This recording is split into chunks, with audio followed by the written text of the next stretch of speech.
We're going to call this special meeting of the city council to order. We want to welcome everyone who is here with us tonight. I don't know what it is on our agenda that has brought this much interest. Suzanne. Before we get started, we want to recognize two former mayors who are here. We have Mayor Barleycorn and Mayor Vasilov. So thank you, gentlemen, for coming.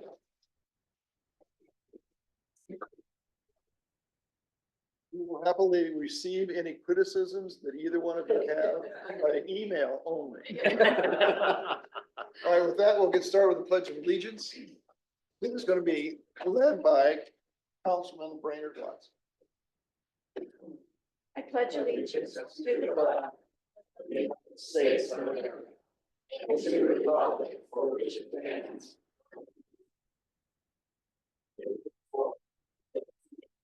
For all.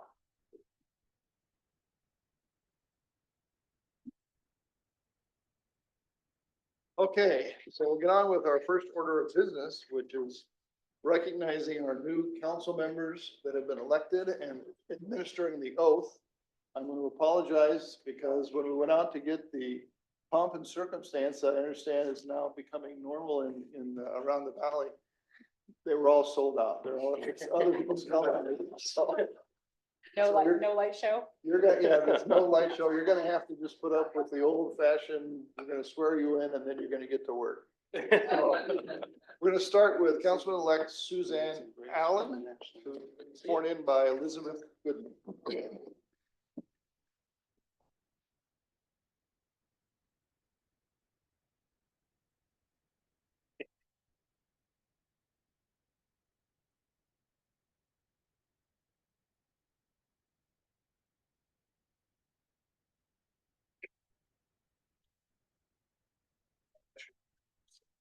State your name. I, Suzanne Allen, Do solemnly swear do solemnly swear that I will support the Constitution of the United States that I will support the Constitution of the United States and the Constitution and laws of the state of Arizona, and the Constitution and laws of the state of Arizona, that I will bear true faith that I will bear true faith and allegiance to the same and allegiance to the same and defend them against all enemies, and defend them against all enemies, foreign and domestic, foreign and domestic, and that I will faithfully and that I will faithfully and impartially and impartially discharge the duties discharge the duties of the office of council member of the office of council member to the best of my ability. to the best of my ability.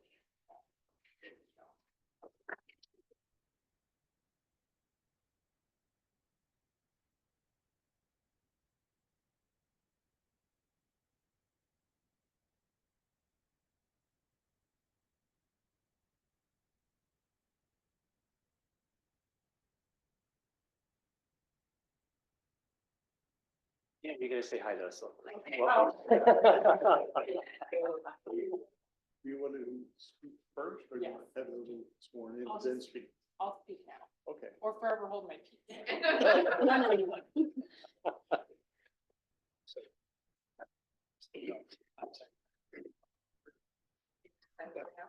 Do the fist bump thing, yeah, the air thing. The lead FBI agent the next 8 weeks and has been for the last 5 years. And ask about it. And he was telling me, do you know Suzanne Allen? I was like, yeah, I was like, oh, even put 2 and 2 together. We went to lunch. Good evening, everyone. I stand before you today deeply honored and humbled to take the oath of office as a council member of the city of Litchfield Park. This moment represents not just a personal milestone, but a shared accomplishment for all of us who care deeply about this wonderful community. I want to express my heartfelt gratitude to my family, friends, and the residents of Litchfield Park for supporting me on this journey and believing in my vision for the city. And truly, you are all my community. Your encouragement, trust, and belief in me has been invaluable, and I am profoundly thankful for each and every one of you. I would like to acknowledge as well that you have taken the time to show up right now and to come and witness this time-honored tradition. And I hope you understand that this is a very special moment for me and that we all share in this room right now. And to my fellow council members and city staff, I really look forward to collaborating with you in service to our city and our community at large. I am so thrilled to bring my knowledge, skills, and experiences to this role, all of which I'm eager to apply for the betterment of our city. My goal in all of this is truly just to bring value to our city. I have a background in government finance as an accountant for the state of Arizona, where I earned my CPA designation. I have a decade of law enforcement experience as an FBI agent investigating white-collar crime and as a liaison between the FBI and the private sector, where my primary goals were to increase collaboration, improve security, and mitigate risk with companies that operated within the various critical infrastructure sectors. Even though I have more to learn about our city and its operations, I have much to offer. I got a firsthand look into our city's operations through my work as the vice chair of the Board of Freeholders. It was an honor to work with city staff and other elected members of the board on a historic charter which would govern our city. It was during one such Board of Freeholders meeting that I was advocating for term limits. And someone suggested that it might be a challenge finding people to run for these positions that had been vacated due to the term limits. And it was at that moment that I raised my hand and I agreed to run for public office. When I was elected in July, I made it a priority to attend council meetings. I met with city staff numerous times on various topics because I wanted to hit the ground running. I toured city facilities and I started to liaison with various organizations in order to build relationships that would further the interests of our city and our community at large. One of my first priorities as a council member, and one that I've already begun work on, is to engage deeply with the ongoing development projects of our city. These projects must align with our shared values of community spirit, historic preservation, and economic growth. And it's through this alignment that we can preserve the unique character of Litchfield Park that is so special to all of us, while also fostering opportunities for future prosperity. Another of my priorities is to be fiscally responsible. The city of Litchfield Park is fortunate to have a leadership team dedicated to just this purpose. And I have proudly supported this commitment through my work on the charter, advocating for a minimum reserve policy and a debt policy in the finance and taxation article. It's right up my alley with my CPA background. And these policies are more than just financial guidelines. They're safeguards that ensure our city's financial security and resilience. As we move forward, I remain committed to enhancing and building resilience into this fiscal foundation. And one thing that I really wanted to talk about is, and what I value in this community, is the strong sense of community that defines Litchfield Park. Everyone talks about it. This is a city where neighbors come together, support one another, and we foster a welcoming environment that makes everyone feel at home. And this community this community spirit, combined with our dedication to preserving our historical character and cultural heritage, is what makes Litchfield Park truly unique. And it's in that spirit that will guide my decisions on the council, ensuring that we prioritize initiatives that strengthen our neighborhoods, honor our shared history, and create opportunities for residents to connect and thrive.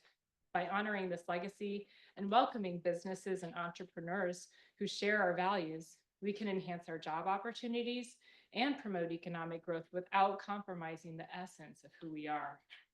As I take on this role, my vision is clear: to strike a balance between progress and preservation, between innovation and tradition, and between fiscal prudence and investing in our future.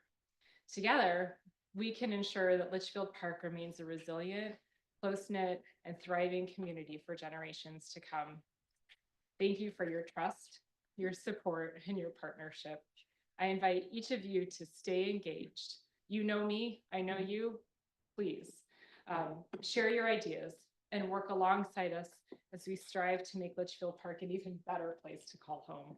I'm excited to embark on this journey with this community, my fellow council, our city staff, and I look forward to the work that we'll accomplish together. Thank you.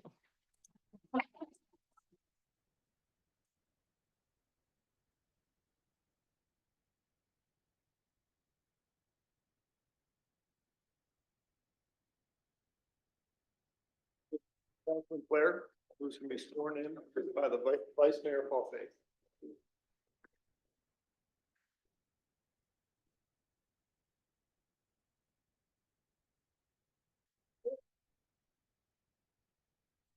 Really an honor, thank you for asking me to speak as a non-council member. This is really cool. Raise your hand.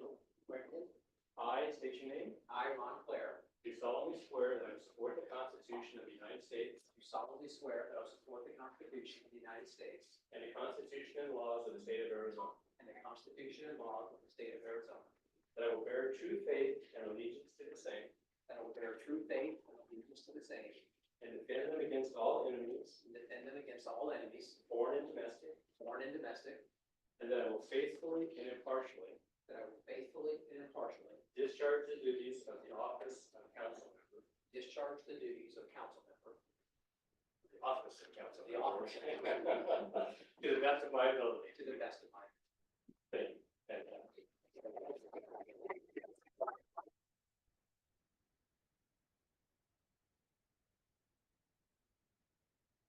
Councilman is Councilman-elect Andrew Fraser, who's going to be sworn in by his spouse, it says, wife Abby.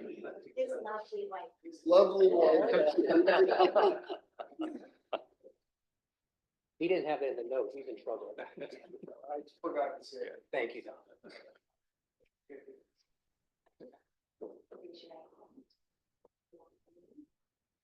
I state your name. I, Andrew Fraser, Do solemnly swear that I will support the Constitution of the United States do solemnly swear that I will support the Constitution of the United States and the Constitution and laws of the state of Arizona, and the Constitution and laws of the state of Arizona, that I will bear true faith and allegiance to the same and I will bear true faith and allegiance to the same, and defend them against all enemies, and them against all enemies, foreign and domestic, foreign and domestic, and that I will faithfully and impartially and I will faithfully and impartially discharge the duties of the office of council member discharge the duties of the office of council member to the best of my to ability. the best of my ability.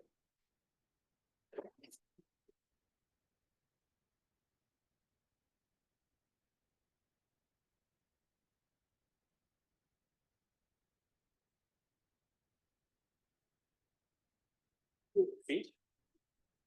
Nope. Welcome to the two new council members and welcome to the returning council members.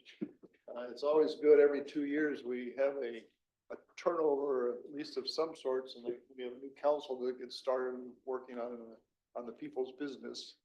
So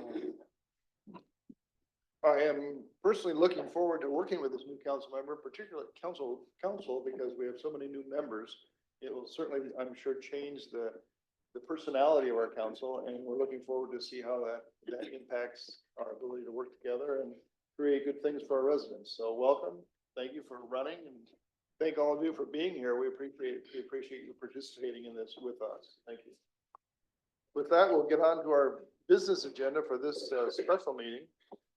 So the next item is election of a vice mayor. This is a vice mayor is a position that the council appoints and appoints it every 2 years as our council is seated. So is there anyone who wants to make a motion for election of vice mayor? Motion that we, for Paul Faith as vice mayor. Is there a second? Second. Are there any other motions for other vice mayors other than Councilman Paul Faith? All right, well, since there's no others running against you, I won't ask you to make a campaign speech. So So we'll do this by acclamation, 100% approval. Does everybody approve? Yes. Congratulations, Well, thank Mr. you. Vice Mayor. We'll have another year to work, 2 years to work together. Can I make a quick comment? Absolutely. I want to thank you all for the vote of confidence. It means a lot. The mayor and I have spent the better part of 20 years, and some of these council members have been with us a lot of that time. And we've probably taken the city through the greatest stage of growth that it has ever had, and clearly through the greatest stage of growth around us that is attempted to affect us. And I think we all still hold dear to our hearts trying to keep that small town atmosphere. That's what we want. We don't want the city to change, and we're trying to do everything, keep that, but then also address those requests to have maybe a few little things available in the way of services around us. I think we've done a relatively good job, so I appreciate the confidence. Thank you. Thank you, Mr. Vice Mayor, and I appreciate the years of service that you've put in. It is the central task, and one of the things that we will do as a council now that we have some new members, is to spend some time talking about our overall goals and our missions. But I suspect that it hasn't changed, and that is, we live in a sea of change, and that's true of everyone who lives in the United States. Everything changes every day, and you can't get away from it. You either change for the better or you change for the worse, but you will not stay the same. There's a scientific principle that maybe my doctor on the council knows, entropy, I think it is, that rules that. So we have to change, and we're trying, when we change here, we try to adapt and do things that we need to do for the future, but always try to protect our neighborhoods, try to keep that special place for the kids.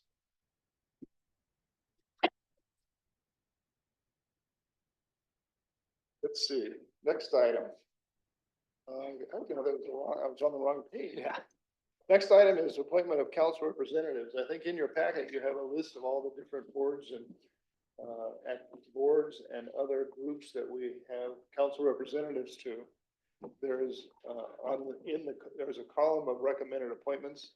Is there anyone on the council that wishes to change any of the recommended appointments on this list of boards and groups? I'll just make a comment. Yes, Mr. Vice Mayor. Thank you, Mayor. There was an attempt to make sure we had everybody involved in one level or another on here, and you don't see my name on a lot of those spots. And part of that reason is because I am general counsel for the Chamber of Commerce, which is one of them. I'm general counsel for the Historical Society, which is one of them. And I give these services free to these organizations. My son is the chairman of Planning and Zoning. My other son is on RPG. My other close family member is the chairman of Westmark. It didn't leave a whole lot of spots for me to try and slip in there. So I am kind of involved, but you're not seeing a lot on those lists. So what you're saying is you're slacking a little bit, so. I'm trying to get the next generation up here, up to speed, so I can slip out the back door. All right, so are there any other comments from the council? If not, is there a motion to make the appointments as recommended on the chart that's in your packet? So moved. Second. Further discussion? All those in favor, please say aye. Aye. Any opposed? All right, so the appointments are made. I am happy to see that we have someone from the council other than the vice mayor involved in something throughout the community, so that's a wonderful thing. Is there a need for an executive session that I missed? No. No.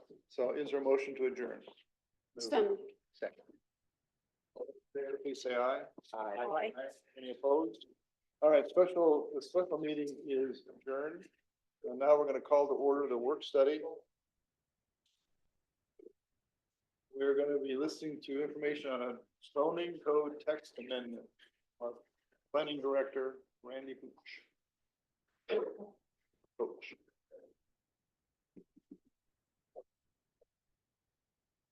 Lost his audience. He lost his audience. Randy's apparently not one of the most engaging speakers that we have. We'll have to find somebody new. Well, thank you, Mayor. It's their loss, quite frankly. Because we're talking about everything tonight.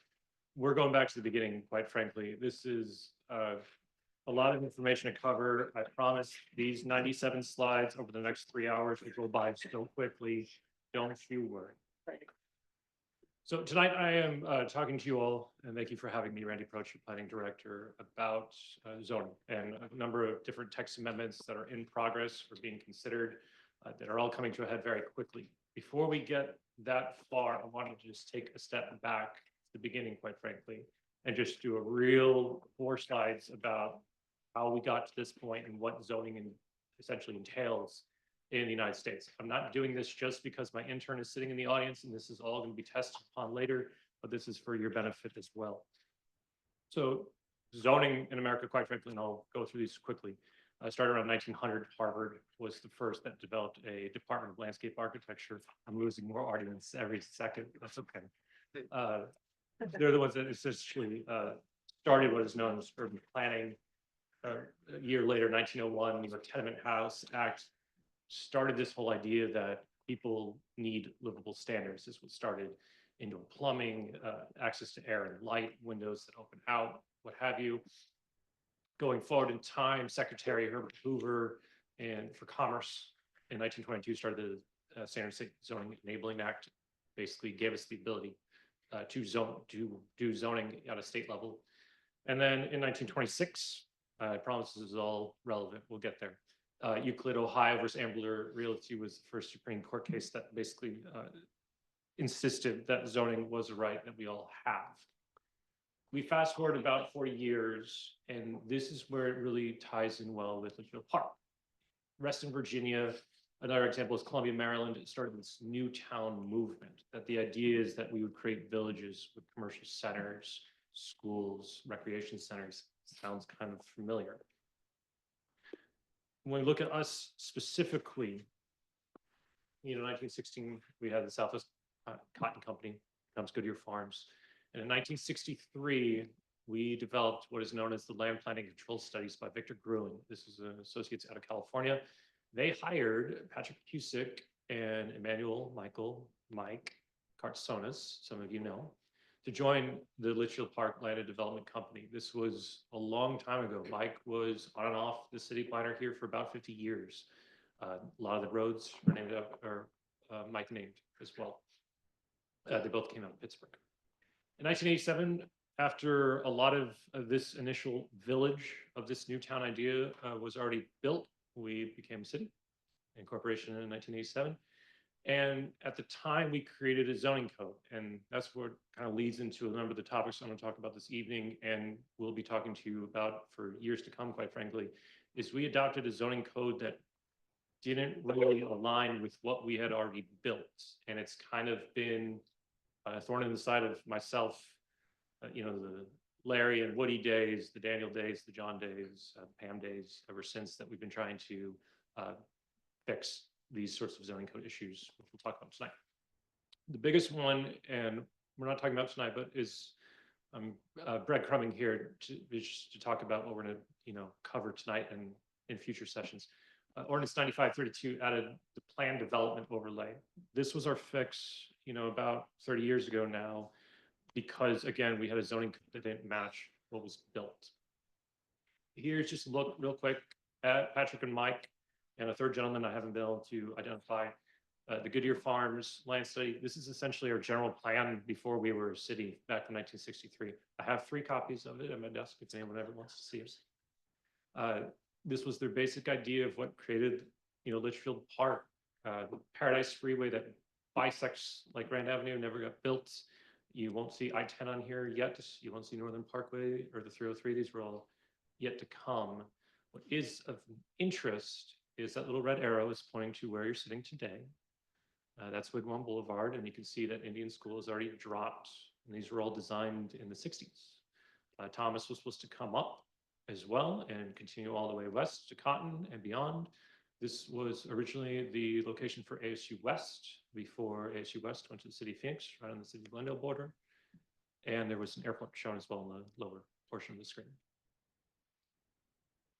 So this conversation I'm having tonight, for those who've been around for years and years, I've heard this sort of spiel from a number of different folks that have talked about a number of different topics. This is just a look at everything we've talked about in previous sessions, and just to reiterate the ongoing issues or, standards we're not able to address successfully, and we need to change. Again, not tonight, but yet to come, we have a number of other topics. I'm not going to dwell on these now, but there's more to come. Hopefully with a bigger audience next time. So tonight, we are going to talk about 4 topics, and I'm going to keep them brief because tonight's a work study session. It's really the start of the conversation. We'll have an introduction hearing and a recommendation at later council meetings. The one of which that already has had an introduction is signs. There was a lot of talk and conversation back then in November that I've been able to address and come before you tonight with new information just to put a bow on that and bring that again before you for recommendation to address the federal law change that we need to do. Uses, landscaping, and parking, I'm going to introduce to you tonight. I'm looking for any feedback you may have, just to make sure we're on the same page. The landscaping and parking has had a work study session very similar to this with Planning and Zoning Commission. Uses has had a recommendation. However, that recommendation was 3-2. So more conversation tonight, hopefully. And this just talks about where we are so far. So just a real quick recap as far as where we left off on signs back in November. Town of Gilbert was the Supreme Court case all cities and towns in the US that required changes to sign content. It's okay. Just want to make sure you're okay. I think hopefully this presentation is taking our breath away. She doesn't like signs. No one likes signs. We can't do anything about them. So the short version of Reed versus Town Gilbert is you cannot change regulations based on what the sign says. The easy way to remember is the gentleman's name is Reed. He was a pastor out of Gilbert. You cannot read the signs to determine what you will and will not allow. Now, I say that, but with Joe here, I will say that it can't be incredibly obscene in nature. You still have First Amendment rights and you still have First Amendment protections, just to clarify. We can regulate type, quantity, size, material design, placement, visibility, where you put the sign. Is it lit? Is it not lit? I know that was a little bit of our conversation last time, which we'll cover again. Things that we did not talk about in our code that we needed to address. The first was gas station. It was a bit of a odd situation that we didn't actually have standards for gas stations. We have several, but there was no allowance for the price sign. Real estate signs, we've clarified. Neighborhood and incidental signs are generic terms, again, because I cannot have regulations based on if it's wayfinding, based on if it's a garage sale or if it's an open house. If you allow someone to put out a sign, I flip houses, golden doodles for sale, Girl Scout cookies, what have you, I cannot change regulations and allowances based on what it says. The other thing that was added was just a more broad allowance for drive-throughs. Drive-throughs aren't just restaurants, they can be banks, dry cleaners, any kind of uses like that. What was removed was any sort of sign that was content-based. Development, directory, identification, ideological, multifamily complex, subdivision. You only know that these are these signs based on what they say. Again, my hands are tied based on federal law. Any sort of content-based regulations on the books today, we actually had content requirements as far as hours of operation, can't advertise, only name or logo. Those all got to get tossed. Lastly, political signs are covered by the state, not something we have to worry about. What is, and I should state, tonight's a work study session. Let's chat. You interrupt me. Happy to take any questions along the way. Prohibited signs, these were somewhat discussed, but we want to be very specific and clear as far as what we will not allow. So on the books today, electronic, reader panels, those are the shining ones you may see at elementary schools. CVS or Walgreens have these sort of ticker tape sort of styles. We do not allow them. However, there are some exceptions to that. Gas price changes constantly. We're not asking people to go put out, the clear panels. We also, in our comprehensive sign program, do allow these to be considered. Ultimately, Design Review Board is tasked with looking at CSPs. So there may be some appropriate exceptions to this role, but for now, they're prohibited.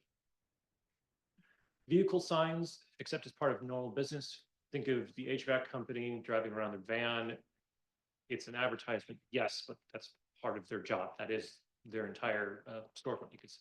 So if you are parking a disabled vehicle at the end of a parking lot and essentially acting like a monument sign, those wouldn't be allowed. Only the ones that you do this as part of your work. Electronic billboard truck, these were a thing for a little bit. I haven't seen them. Maybe I don't get out enough during the evening hours, but I don't know if these are still as popular for advertising, but they will not be permitted here in the roof and pole mounted. These are historic signs. You'd think, you know, Mobile 76 up in the sky, those sorts of things.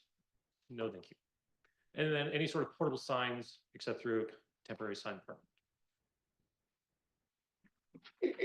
So are you saying that these signs are prohibited and they're gonna continue in with the amendments be prohibited? Or there's problems with us prohibiting these signs? I'm not following this at all. Sure, thank you, Mayor. It's both, unfortunately. Some of this has been addressed and is on the books today. Some of this is just clarification language to be absolutely crystal in what we will not allow.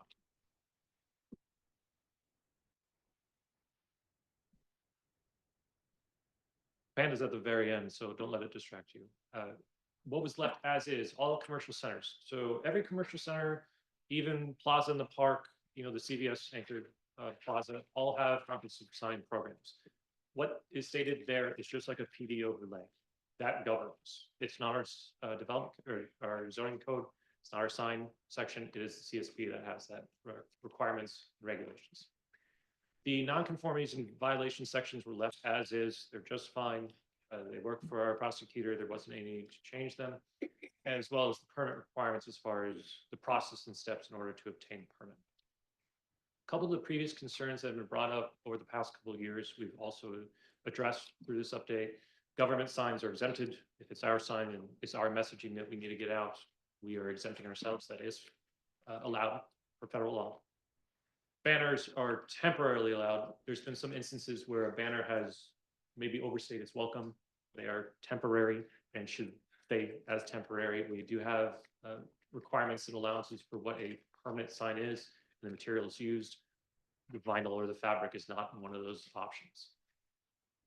Signs and windows are building mounted signs. I've used the example when we met in November, Chase, Pan Express, Walgreens, they've been starting to put the sign inside the building, putting glass in front of it. That still falls under the category of building mounted signs.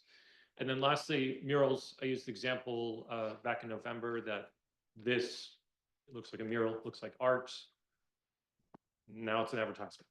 So trying to split that hair as far as commercial speech versus non-commercial speech, excuse me, is just not something we want to get into, or, you know, Joe and I debate about, is that an advertisement for Panda Express or not? So the easiest answer and the most common answer that's done around, quite frankly, the entire nation, is that murals are signs. There's a couple of questions brought up at our last meeting in November I wanted to address and let you know. Signs less than 4 foot as an exemption, 4 square feet, I should say.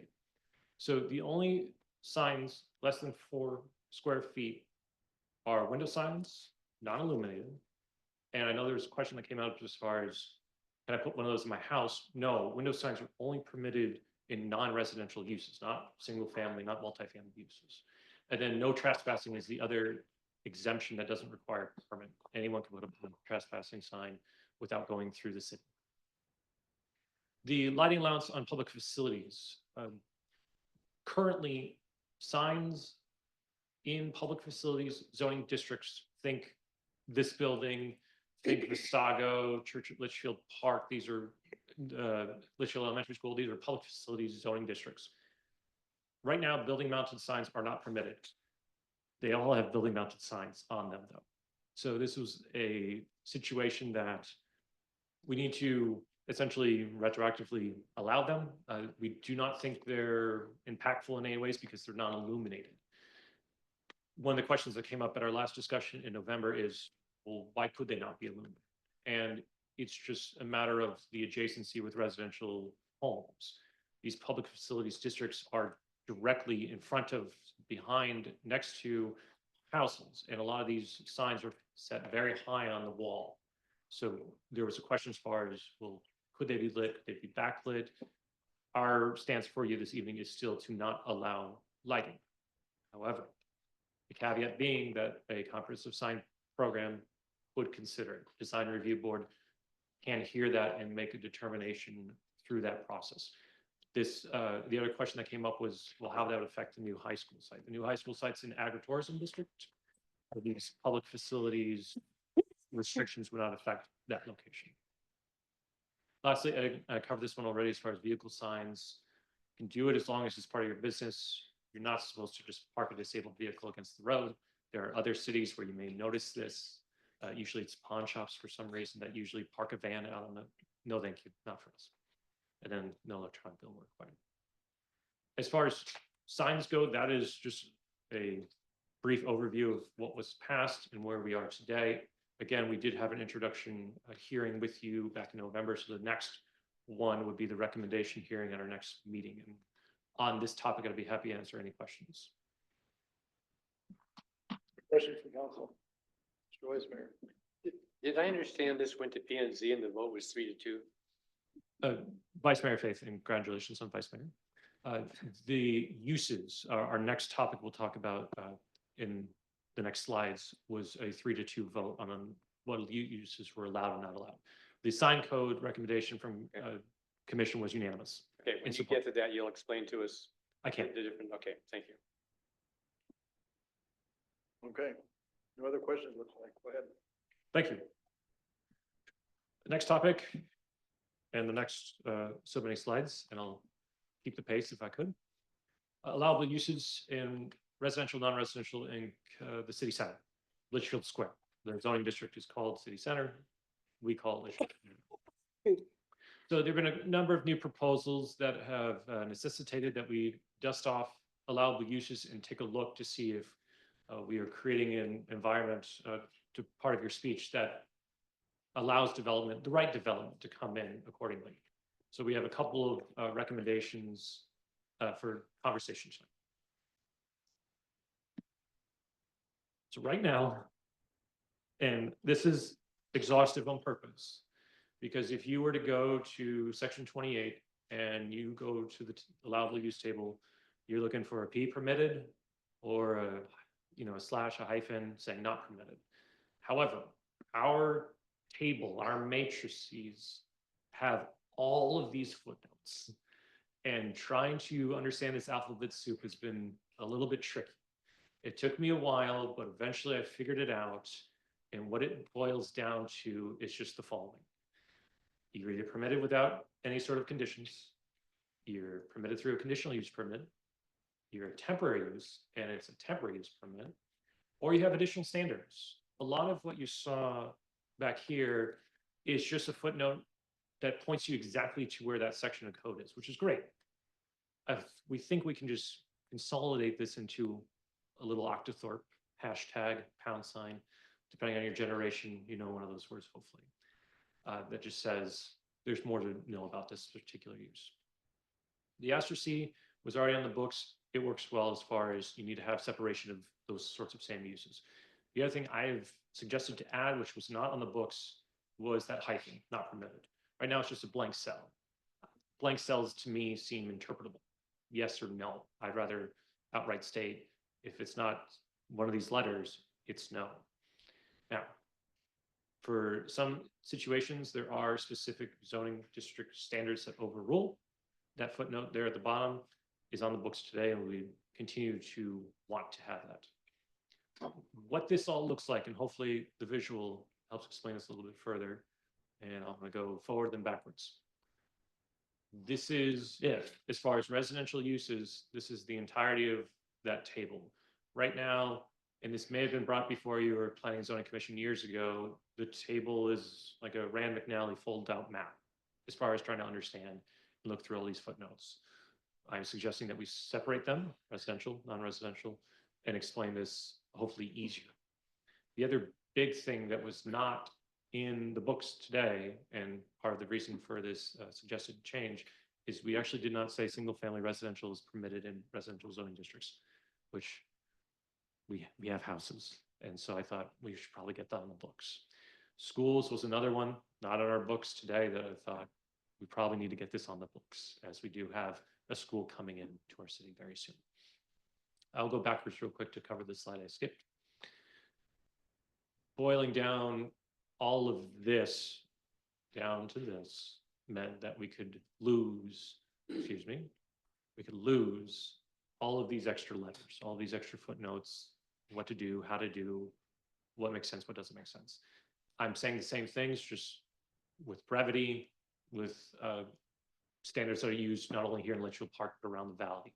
It's one of the hardest things for developers when they come in. We have the same thing, but it's just slightly different. And that's why I have a role here as the developer comes in and they have to learn the new language that we have.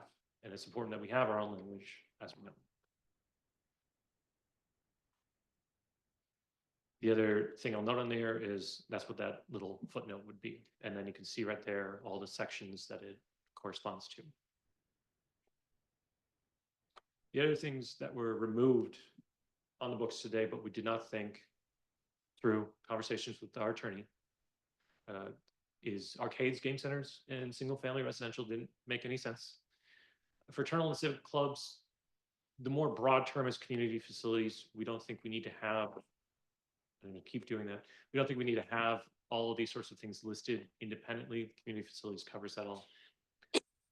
Home businesses, not part of our conversation today. We don't have any standards for home businesses. Can you be an attorney at home? Can you be an insurance agent at home? Can you have people come to your house? We actually don't prescribe how to do that successfully, and we're going to need to talk about that in the future. Temporary uses, we don't have any standards for what quantifies a temporary use. However, our current code and on the books today is just a U for use permit. Whether that's a conditional use permit, meaning additional standards, or it's a temporary use permit, hasn't been made clear, but we're hoping to do it through this amendment.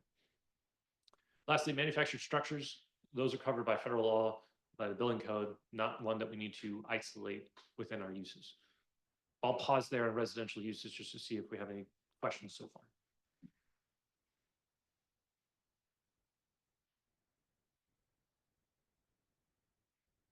Wonderful. I will keep going.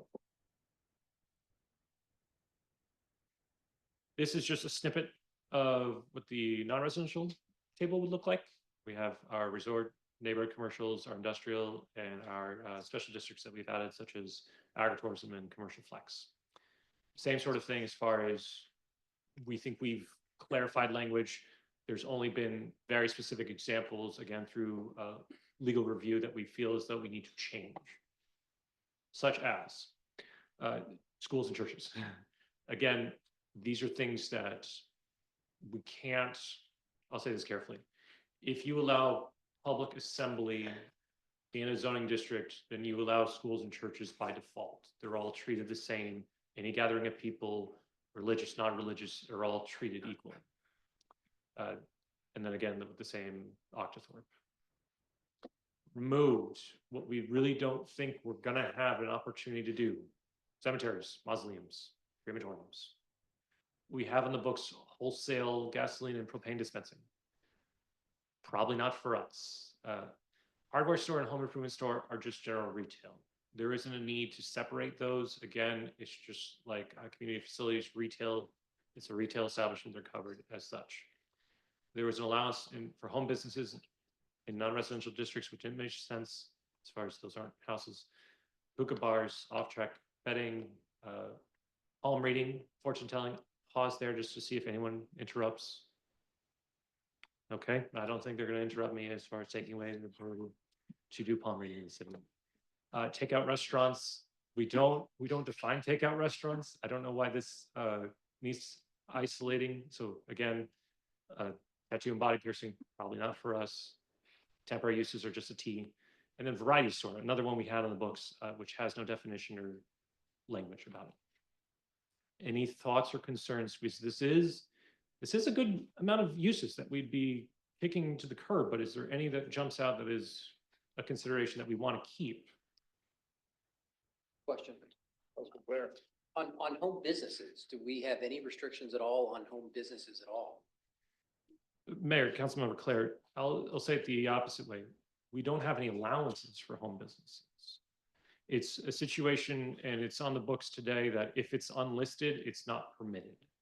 So there are situations, and it's pretty universal across the valley as far as there are some allowances for home-based businesses. We just don't prescribe how to do that successfully. Therefore, we can't allow them at this time. But that gives us a vagueness in the descriptor of if somebody's violating, because there's no level of what violation it is. So if I want to sell used cars in my home and park 10 cars, there's nothing that would tell me I can't. Thank you. I'll clarify my words further. So the residential zoning district has a list of allowable uses. If it is not in this list, it is not allowed, is another way to say what we're trying to say, I think. But again, this is something we probably should clarify further in a future amendment. Thank you. Randy, if I could ask a question for clarification, could you go back to the slide you were on just a second ago that shows removed? That one. Just for clarification, when you say they're removed in non-residential districts, you would be recommending to remove that from that zoning, correct? It's not removed today, rather you're recommending that be removed in the future. City Manager Williams, yes, tonight, as part of this work study session, it is a conversation. This is not your introduction or your recommendation. Hearing, this is not a public hearing. This is just the start of the conversation. Thank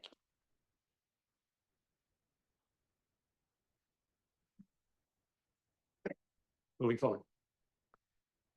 Want to take a little bit of a detour out of section 28 and go back to section 27C. That's our city center.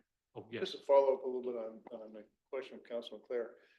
So within the uses, is there anything that talks about the number of vehicles that can be parked in one residential parking, driveway? Mayor, I know this has come up recently as far as the dealer tax as well. As far as a zoning code standard, no. In section 29, our parking and loading section, we don't quantify the number of vehicles you can park at your house, only that they need to be parked on an appropriate location as far as in a garage, in a driveway, behind the gate. From a zoning code perspective, I don't have any restrictions on the number of vehicles. I don't know if there may be one in city code, but I'm less familiar with that one. But we don't allow people to have to conduct the business of selling cars at somebody's home. No, we do not. They cannot do that. That's prohibited. It is not an allowed use within our zoning code. That's correct. All right, thank you. You're welcome. Within city center, right now, we have one change, well, a couple changes I'm looking for feedback on. We have three straightforward ones permitted, conditionally permitted, temporarily permitted. Right now in the books, we have another footnote that says PD, which is a plan development. Plan development is a zoning mechanism to overlay a zoning district. For some reason on the books today, we have some uses that are listed as PD, excuse me, like residential units. It's not possible, unless Joe tells me otherwise, it's not possible that some uses within an already tailored zoning district would have another layer of zoning placed on top of it. Our city center, Litchfield Square zoning district is already a PD of sorts. We've already tailored those listed allowed uses, landscaping requirements, design requirements. So having a PD within a PD, OMG, I'm not sure how we could make that work. I think the intent and what we've used as far as mechanisms is a development agreement. So in instances where we did list PD, I'm just dropping the P and saying D for development agreement. And I've already talked through that part right there. And we have, and we will continue to have that instrument available to us as we look at these Litchfield Square developments, which I will happily give you an update on during the regular meeting updates, reports from staff. The other thing that's being clarified, that's being open for conversation tonight is residential unit attached. we've defined that within 27C as the following. I'll read it for you. A one-family dwelling attached to one or more one-family dwellings by common vertical walls, forming a building or group of buildings on one or more lots. This uses may include, this is my suggested change. Right now in the books, it says apartments, which isn't a one-family dwelling attached to one or family dwellings. So I'm suggesting and looking for feedback on changing the word apartments to condominiums, which matches the other like townhomes, duplexes, triplexes, or similar uses. Hopefully that makes sense. Is there any qualms about that change? Well, just a question, because in the city square, city center, Yes. Litchfield City Center, we are looking at condominiums going in, at least one of the proposed buildings that we're discussing with the developer.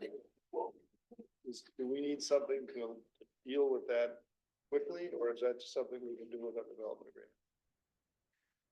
Mayor, it would be my recommendation that I come before you in 1 month with the introduction hearing for this specifically.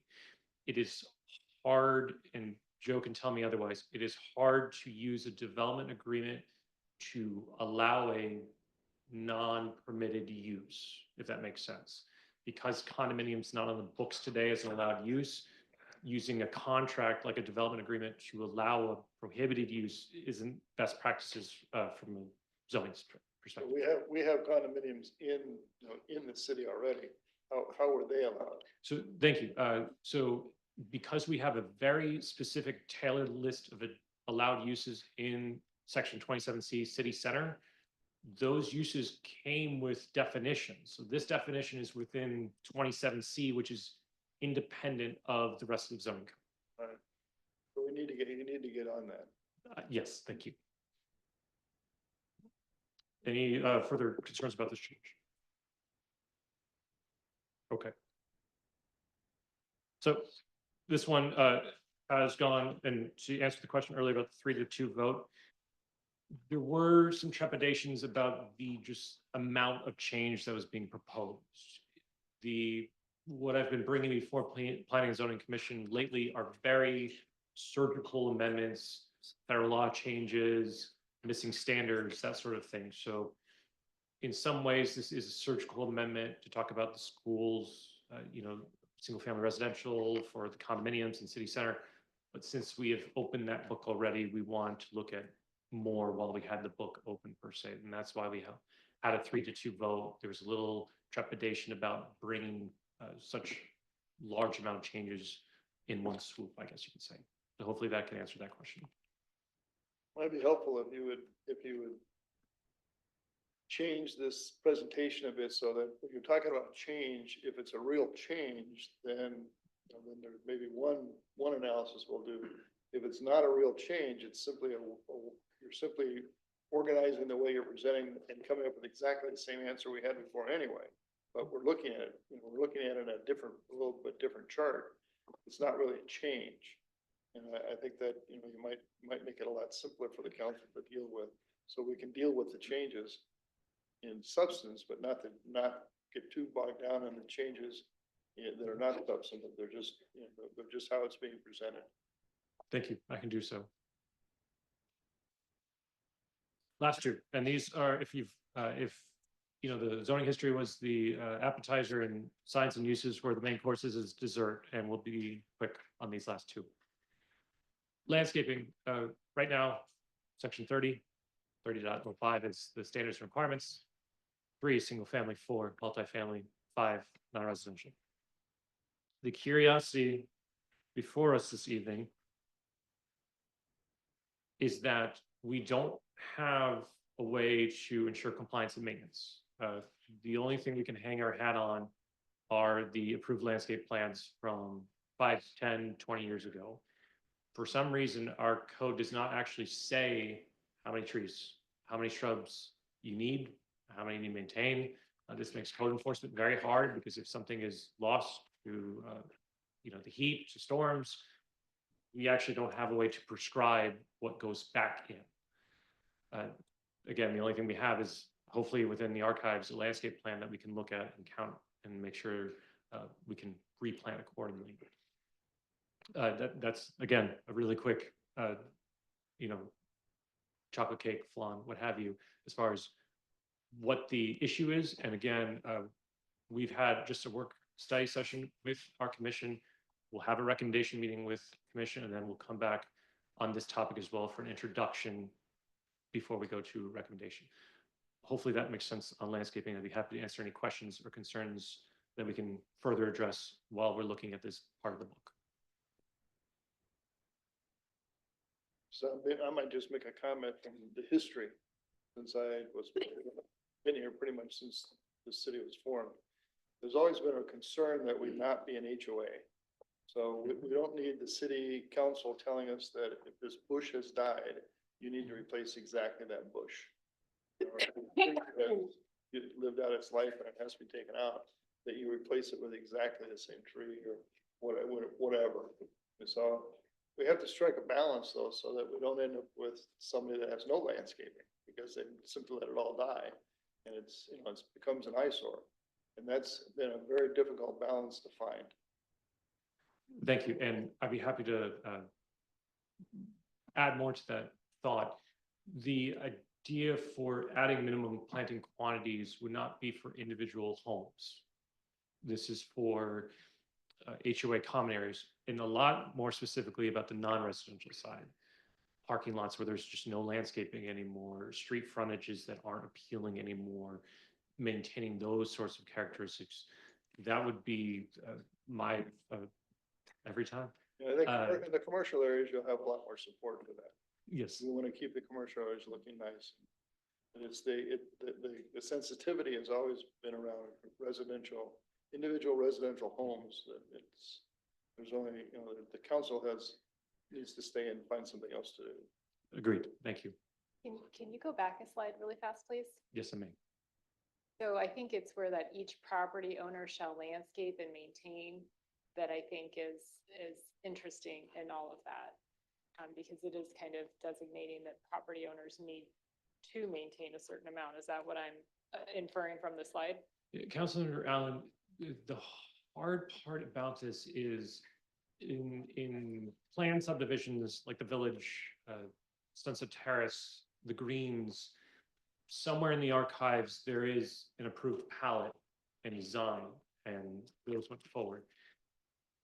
The idea is that, yes, landscaping on their property, but I'd like to think this is more for, again, non-residential versus individual homes. This is for the management company that's let parks deteriorate or their street frontages along Wigwam, along Village Parkway deteriorate.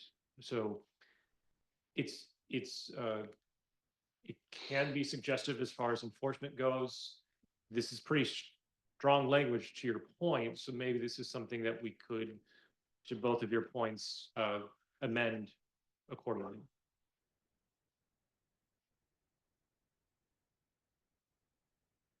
Last little intro for you this evening. These are the waiters coming with the bill right now. Parking loading regulations. This is a very long bit of text. In red is exactly what it's saying. It's just saying it in 5 paragraphs. Each parking space shall contain a rectangular area at least 20 feet long, including a maximum of 18-inch overhang and 9 feet wide. Lines demarcating parking spaces shall be drawn as a rectangle 1 foot wide and 20 feet long. Such lines shall not be included in the required parking space dimensions. Each rectangular demarcation line may be drawn at various angles in relation to curbs or aisles, so long as the parking spaces so created contained within the rectangular area meet the requirements of this section. That is a long way to say we paint our lots like Costco. That's all that is said. Ironically, the only parking lot in the city, because I checked every single one of them, that has done this according to our code is the Dignity Health Building. That's the only one that striped according to what we did. We didn't even do it in Litchfield Square. Bless you. Thank you. So I don't know why we have it in the books. It makes sense. It's something I'm going to bring up here in the subsequent slide. The idea is that if you bring those lines in, the parking space is still 9 feet wide down the middle of that box. You still have the same amount of room, but now you're parking a little bit more appropriately, a little bit more square, a little bit more centered, so that when you open the door, depending on vehicle, when you open the door, you're not door dinging the person next to you.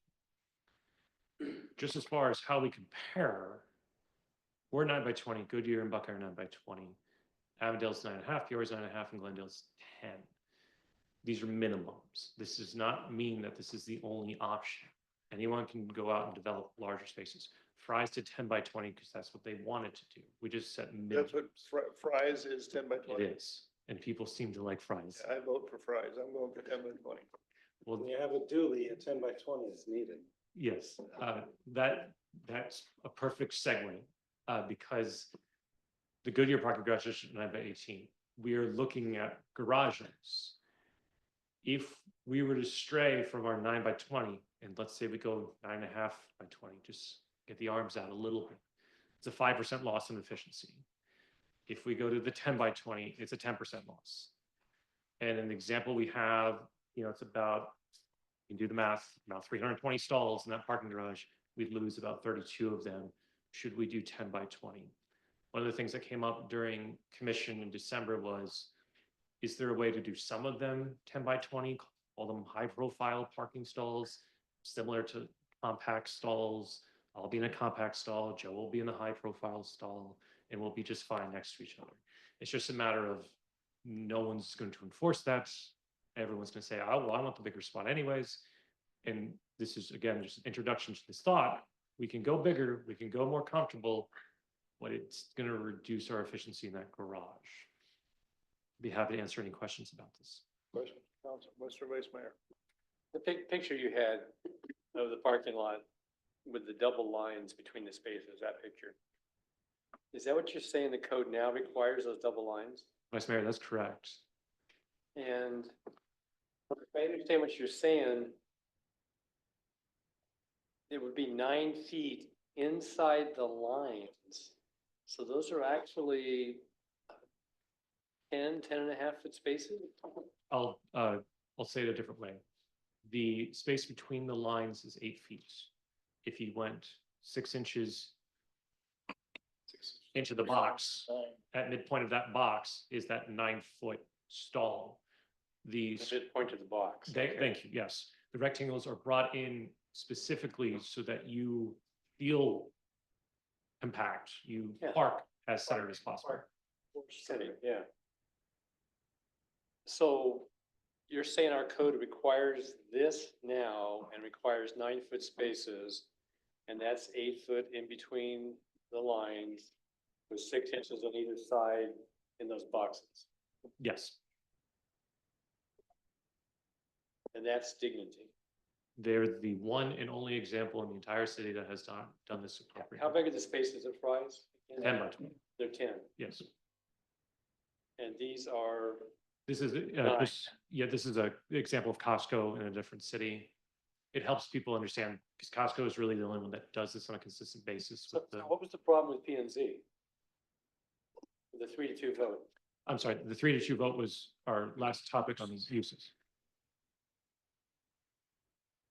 Did I miss when you pointed that out? Yes, you did. You Okay. did talk about it. Okay. I'll let the council answer that question for me. Councilman.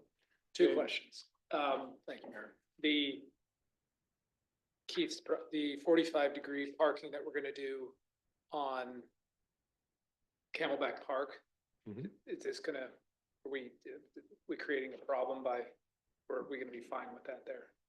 So to answer the question on behalf of Keith, it is 9 by 20 on those as well. It is angular. We do allow angled parking just like Litchfield Square, Okay, but they don't, again, those plans also do not have this box. I don't know if anyone's aware of this requirement other than myself. They're gonna be 9 by 20, but not striped like. Not this. strapped like this, no. and then second question, and maybe as it relates more to the parking garages, but because that's gonna be a topic that Mhm. comes up is maybe considering addressing golf carts. How that, I just throwing that out there as we're gonna have Yes, people needing to park golf carts and yes. Councilmember James, this also did come up at Planning and Zoning Commission as far as could there be accommodations made for them? Yeah, absolutely. We do have some, but probably not enough. I think we have about 20 golf cart parking stalls on street around Litchfield Square, but it would be great if they were all taken and we had a deficiency. I'll leave the guilty anonymous, one of the commissioners suggested on the parallel spaces on Honeysuckle, if everyone just parked perpendicular, Yeah. you could fit two.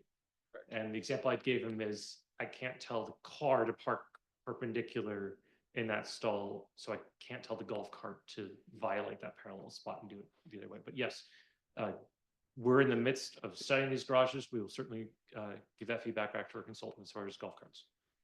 Yeah, some people have seemed to figure it out on Old Litchfield Road out in front of the restaurants there. Mhm. They figured out that if we park golf carts perpendicular, we can fit more golf carts in.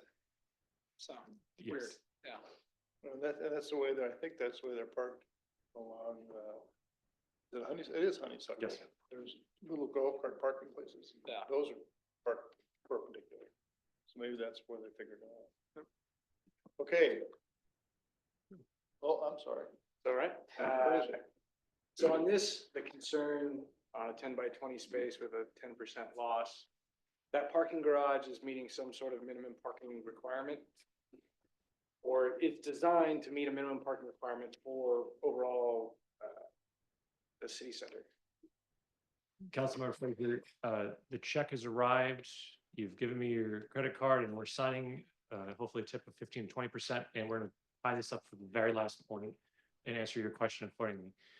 The garage is going to meet a deficiency in Litchfield Square that was designed to be deficient, I guess is how I'm gonna answer that. The easiest way to understand this would be to come down and see the city manager. We literally have a board, board with all the lots and parcels on it, projected parking needs for every spot, projected parking places on every spot, and how much parking do we need in how many parking garages. It's easier to see that. And so then the discussion's been, if we need 300 spaces and we make the spaces 10 by 20, then it means we eventually have to make the parking garage 10% bigger. At a cost of? Roughly 30,000 space. About $30 million. About 35,000 space, sir. It's $3 million. Out of 30 instead of, no, it's actually 30 that's right, 30 million roughly. So 10% more than that. Here's where that comes in, and I know the guy that made that board, so it's perfect. We have some situations within code to try to address Litchfield Square. We think we can do it a lot simpler, and I'll get to that point here at the end. We have allowances for non-simultaneous uses. If you're a dentist in Litchfield Square and you're 9 to 5, why can't someone use your parking for the restaurant from 5 to 10 in the afternoon? You can do shared parking, do a 20% reduction if you submit a notarized, submitted, sealed, signed, delivered report to do this effort. Within Litchfield Square, we think we're going to have retail, restaurants, office, some multifamily through the condos. Our regulations are 1 to 50 on the dining area of restaurants and 1 to 150 on the kitchen. The commercial standard is 1 to 200, which is excessive, we feel. Our comparison cities, Glendale, Goodyear, Peoria, general retail, what we call commercials, 1 to 300. I let the engineer do the math. I don't prefer the math. If Litchfield Square is about 50% restaurants, 50% retail, the ratio is 1 to 200. We've done the math. That board shows what a solution at 1 to 200 would be with the garage. We would tell you and introduce to you tonight a change in 27C that says the following. Parking requirements are set forth in section 29, and using the commercial category for non-residential uses, 1 to 200, and dwellings for residential unit attached. I can't say 1 to 200 for condos. That doesn't make sense. But this prevents anyone from having to do report, shared parking analysis, all that sort of rigmarole as far as being successful, being developer friendly. Oh, I need to turn away a successful restaurant because I'm 2 spaces short. That's not what we want to accomplish here. We want to use the entirety of that on-street parking, the entirety of the garage, Old Litchfield Road, Wigwam, and these lots available for sale to address this deficiency, this design deficiency. We do not want to sell these lots and have them be parking lots. So we think this change of just 1 to 200 across the board for non-residential uses solves and is more inviting. I'd be happy to answer any questions on that. So that another piece of information, where, as the square gets built out, we have 3 buildings that are serious at this point, out of 6 or 7. So as those 3 buildings get built, they're gonna have 50-50 use. Or maybe it won't be 50-50 because there's gonna be some condos, but we're gonna have this mixture of use, and we can actually count. But what is the experience in reality, as opposed to the theory of the engineers?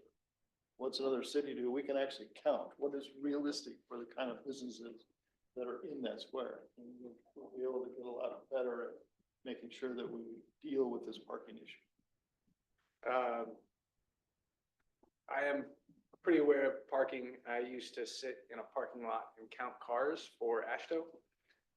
So some of the parking requirements are because I counted cars as a grad student in front of a restaurant. So I generally think the parking is overprescribed. We end up with giant lots that are empty 95% of the time at a very high cost. The land is very expensive. It's very expensive to maintain, not to mention urban heat island. So, whatever we can do to really lock in this parking to make sure that it will be used and it won't sit empty. It's designed for peak use. And peak use happens so rarely. Why you can find parking pretty much all the time. Thank you. And in case anyone was wondering, at our last festival here in Litchfield Square, there's 1,326 cars, because I had to count them as well. But thankfully, I had Chuck doing pictures with the drone, so I could just count from the aerial images. We're actually getting a lot of data on parking. Yes. For all the different events and the different ways that we use it.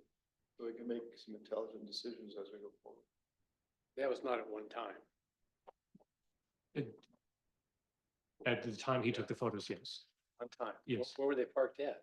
everywhere, everywhere, On the street, in the every gravel every lots. street, La Casa Linda, the rec center, Neighborhood? the elementary school, yes. Yes, the LDS Church, Richard Litchfield Park, everywhere. My thanks to Chuck. That is the end of my presentation for you this evening, one of 3 presentations. You'll see me again. And I'll take any other questions. Any questions, Mr. Vice Mayor? Yes, just one comment. We have some property in the town that is zoned multifamily, low density planned development and neighborhood commercial plan development. Nothing you're doing in this is going to change those documents, those contracts, correct? Great question, Vice Mayor. No. Plan developments supersede any section that they call out specifically within our zoning code. The zoning code would not supersede the plan development and any associated development agreement. Okay. Is that spelled out in this new document also? I'd have to look back at the plan development section of code just to make sure that that is called out. Joe and I would agree that by no means would we ever use the zoning code to go above the development agreement or the plan development plan. But if it's not there, I will certainly bring that as part of the next text amendment. I don't want to judge figuring it out, so I want it to be very, very clear. Agreed. Thank you. Okay, thank you. Any other questions? Thank you for your presentation. Insulating subject, we'll get on it in the future as we try to deal with this. Thank you. Is there any other item that needs to go to executive session from anybody on the council? If not, is there a motion to adjourn? So moved. All those in favor of adjourning, say aye. Aye. Any opposed? Work study is adjourned. Now we're gonna go on to our normally scheduled regular meeting. You will need a break. Good. We'll call the regular meeting of the city council to order. We've already done a pledge, so we're gonna dispense with that. And we'll go to the city councilman reports for this meeting. Again, Councilman Brainerd Watson. Sure. Let's see, I attended most recently, the governor's State of the State address. Is well attended, a lot of people there. A good presentation.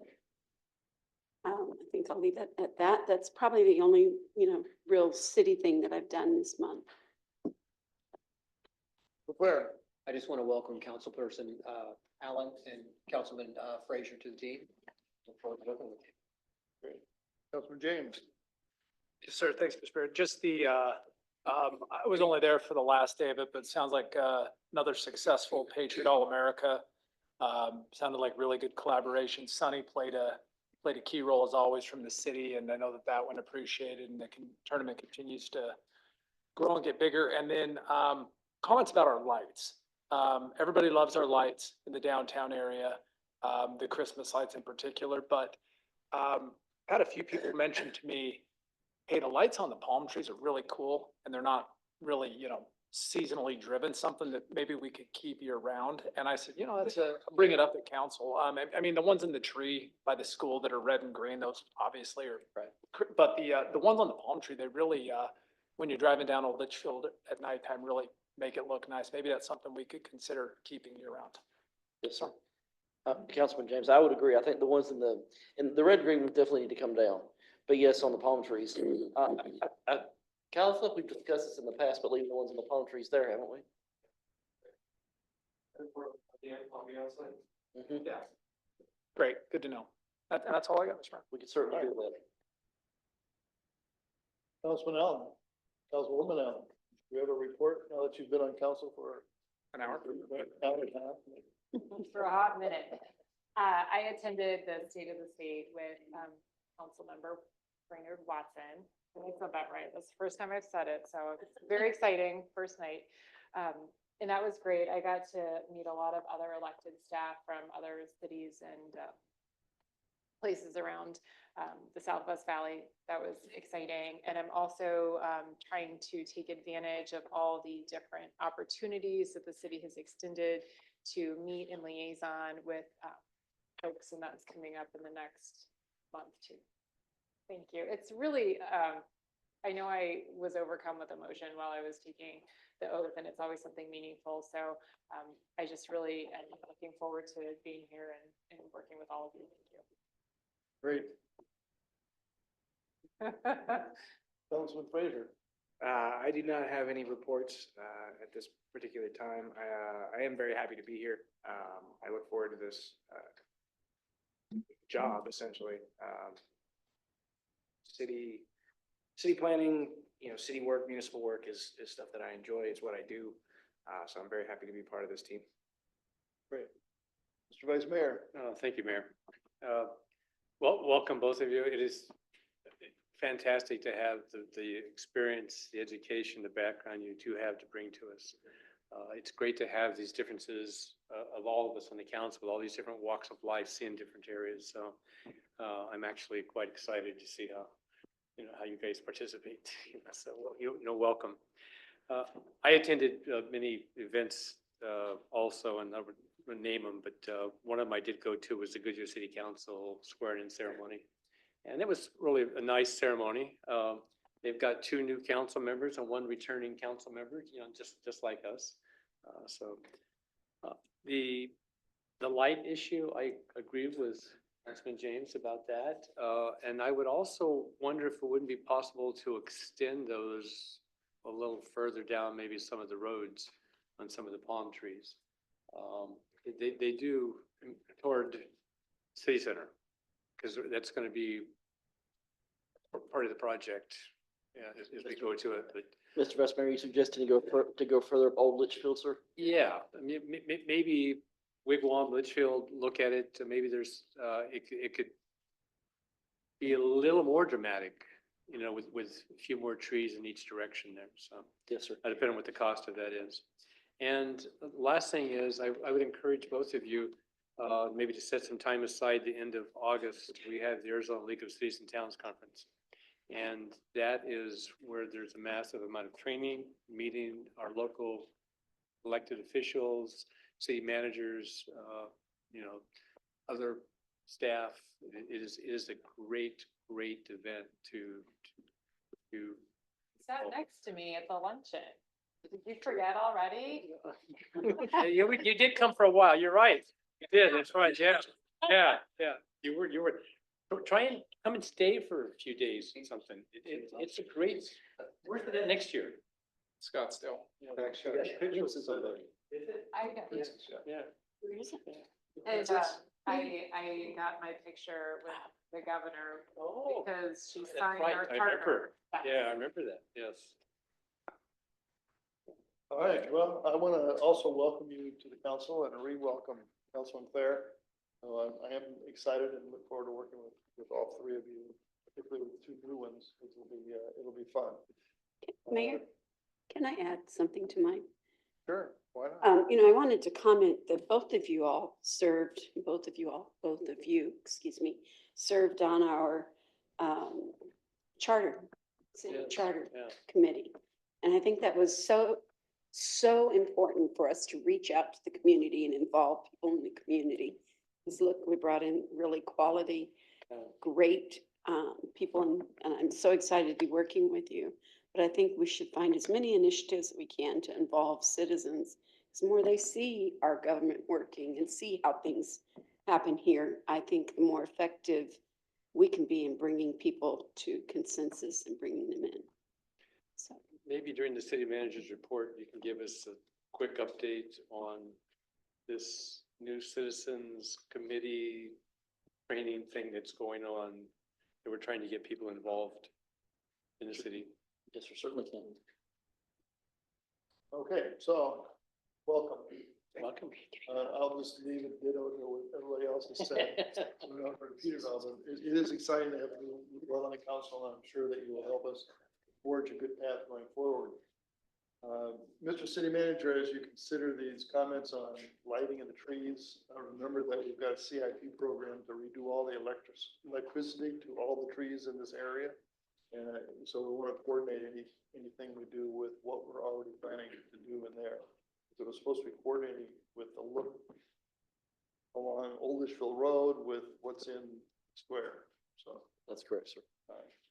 with that, we'll go on to the city manager report. Thank you, Mayor and Council. As far as my regular report is in your packet, I welcome any questions if there are any, as always. Mr. Vice Mayor, to your question, it is the Citizens Academy. This is the first time we have done this. That will be starting soon. I'm leaning over page here. The first orientation is on February the 5th, and they will graduate through October 23rd. So we look forward to this. It does divide among the city departments. Like for example, the first session is government overview, where the mayor and I will do some introductions that day about the city in general. There's a session on public finance. There's one on engineering and community development, basically dividing the city departments up through different sessions, almost monthly. They're gonna learn about public works and liberty utilities, community recreation. This is a good opportunity to do this and invite our residents. One thing I would say on this, we've kept this to resident only. We have had a lot of questions from this from non-city residents, but we tried to keep resident only because there's so much confusion there between who lives in the city and who does not. You guys know where those boundaries are. I do too, but a lot of people don't. A lot of people, as you know, think they're Litch Park residents, and they are by zip code, but not by city. So we try to keep it city residents only.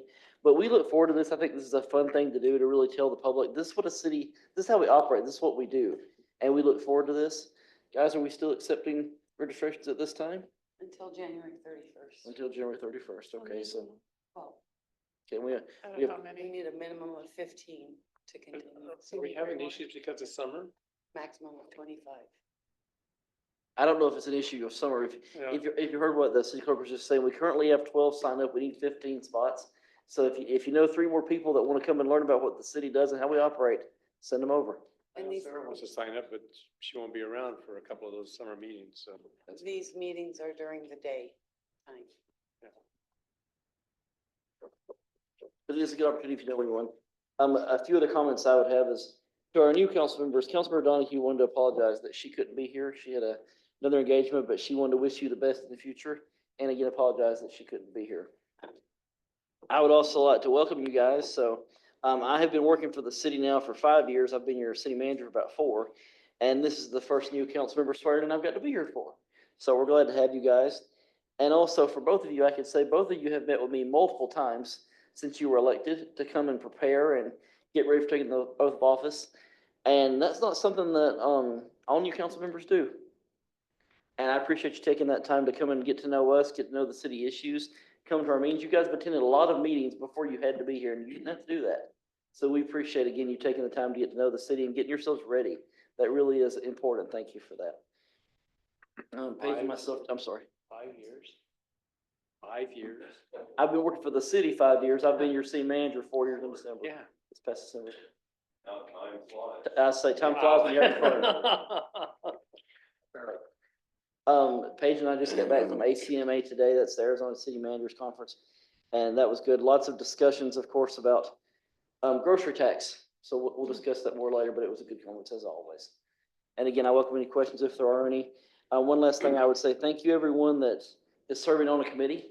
I think that we talked to all of you guys individually about this, what you want to do or didn't want to do. It's very important, as you know, to get a committee that you want to serve on, something that you're interested in. And thank you for doing that and being involved in that. We can come in here and have it all lined up. We do appreciate that. Thank you. Okay, Councilor James. Thank you, Mr. Mayor. One comment that doesn't need a response and then one question. Could you please add to your manager's report? It doesn't need to be weekly, but at least monthly, in case we don't talk about it in council, just to kind of where we're at with the Thomas project. Just be nice just to kind of know where it's from. We don't need to waste time in here talking about it until there's something to talk about. And then I saw a note in there about JDM was inquiring about dirt lot.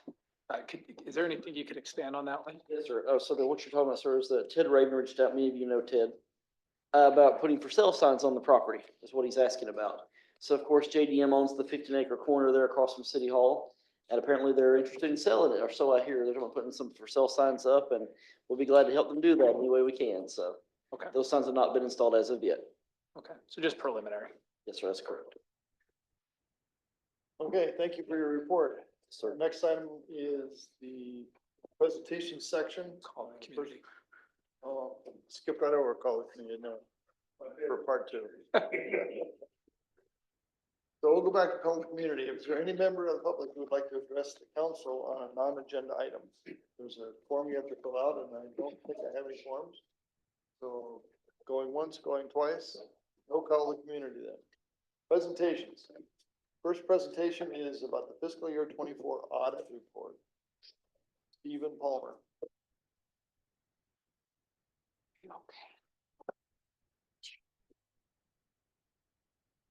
Thank you, Mayor. Members of the council, citizens of Litchfield Park, thank you for having me here tonight. My name is Steve Palmer. I'm an audit partner with Hinton Verdict CPAs and Advisors, and we have recently completed the city's annual audit. And it's my pleasure to be here before you tonight to report on the results of our audit. We go ahead and just skip to the next slide and then one more. We'll get right to business. I wanted to point this out. So the city each year compiles an annual comprehensive financial report. In the accountant's world, we call it an ACFR because we're in love with acronyms. The city does not have to put together this much information. They're only required by state law to put together general purpose financial statements. However, the city elects to put together an annual comprehensive financial report that includes a lot more information, a statistical section, a transmittal letter, and a number of different things. And upon completion of this report, it's sent to the Government Finance Officers Association of America, where they have somebody grade the city's financial report. And based upon that grading, you either receive or you do not receive this Certificate of Achievement for Excellence in Financial Reporting. I'd like to point out that once again, due to the good work of the city's finance personnel, the city received this certificate from the GFOA. So congratulations to the city for that. Okay.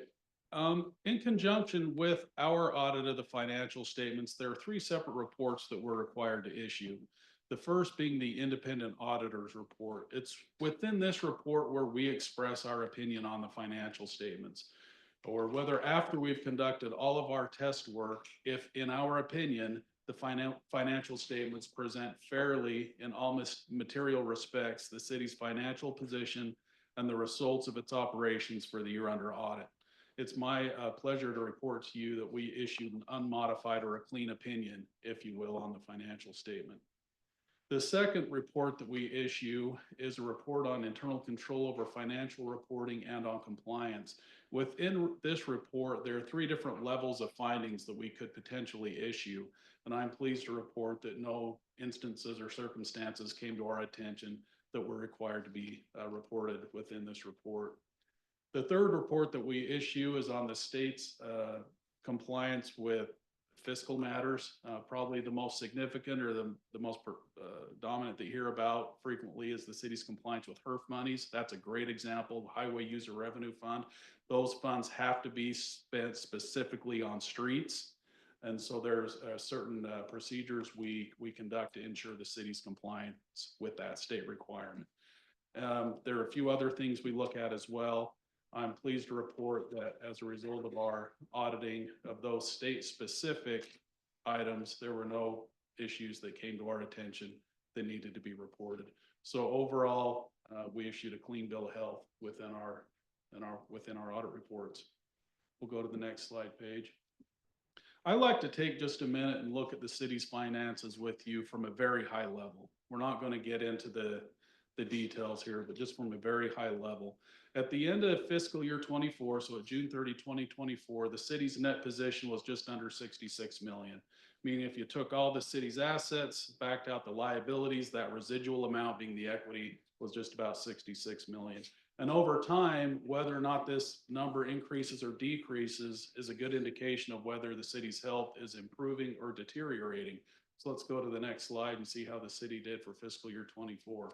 So the city's net position increased by 8.7 million in fiscal year 2024. Let's look a little bit at capital assets. Capital assets increased by a little over $14 million net of accumulated depreciation. This is mainly due to the infrastructure projects at the City Square project, as well as some storm drain projects. Lots of capital asset activity, lots of additions, very minimal disposals, very immaterial to the financial statements. And just for your information, the city reported about $1.5 million of depreciation expense on existing assets. And construction in progress for the city center and storm drain projects at June 30 was a little over 15 million for those ongoing projects. Here's the city's long-term debt. It was just under 34 million. I've given a breakdown of what that $34 million in long-term debt consists of. The most significant being the bonds payable. And the most significant of the bonds payable are those issued for the city center project. And go to the next slide. I think it's really interesting to look at trends. Anything can happen in 1 year. You know, you can have a blip on the map that doesn't mean a whole lot in any given year, but looking at things over time, it's really interesting. And so I like to prepare these 5-year trend graphs for your consideration. This is the city's general fund. That top line representing the assets in the general fund, the bottom line, the liabilities, and the line that just mirrors that top line is the equity in the general fund. You can see the fund is reporting a very positive trend over the past 5 years. We go to the next one. And this is the cash in the general fund over the past 5 years. It's gone from a little under 12 million to a little over 28 million. And if we go to the next slide page. So these are revenues and expenditures in the general fund. I have excluded transfers out to other funds from these graphs to kind of get to normalize what the revenues and expenditures would look like without moving money out to other funds. The top line being the revenues and the bottom line being the expenditures. You can see there's a healthy margin there and that the city is definitely not running deficits within the general fund. Revenues have consistently exceeded expenditures. And if we go to the next slide, this is the streets fund. This one, the trend analysis is interesting, but it's not quite as significant, meaning that within this fund, you have those HERF monies we talked about, Highway User Revenue Fund revenues.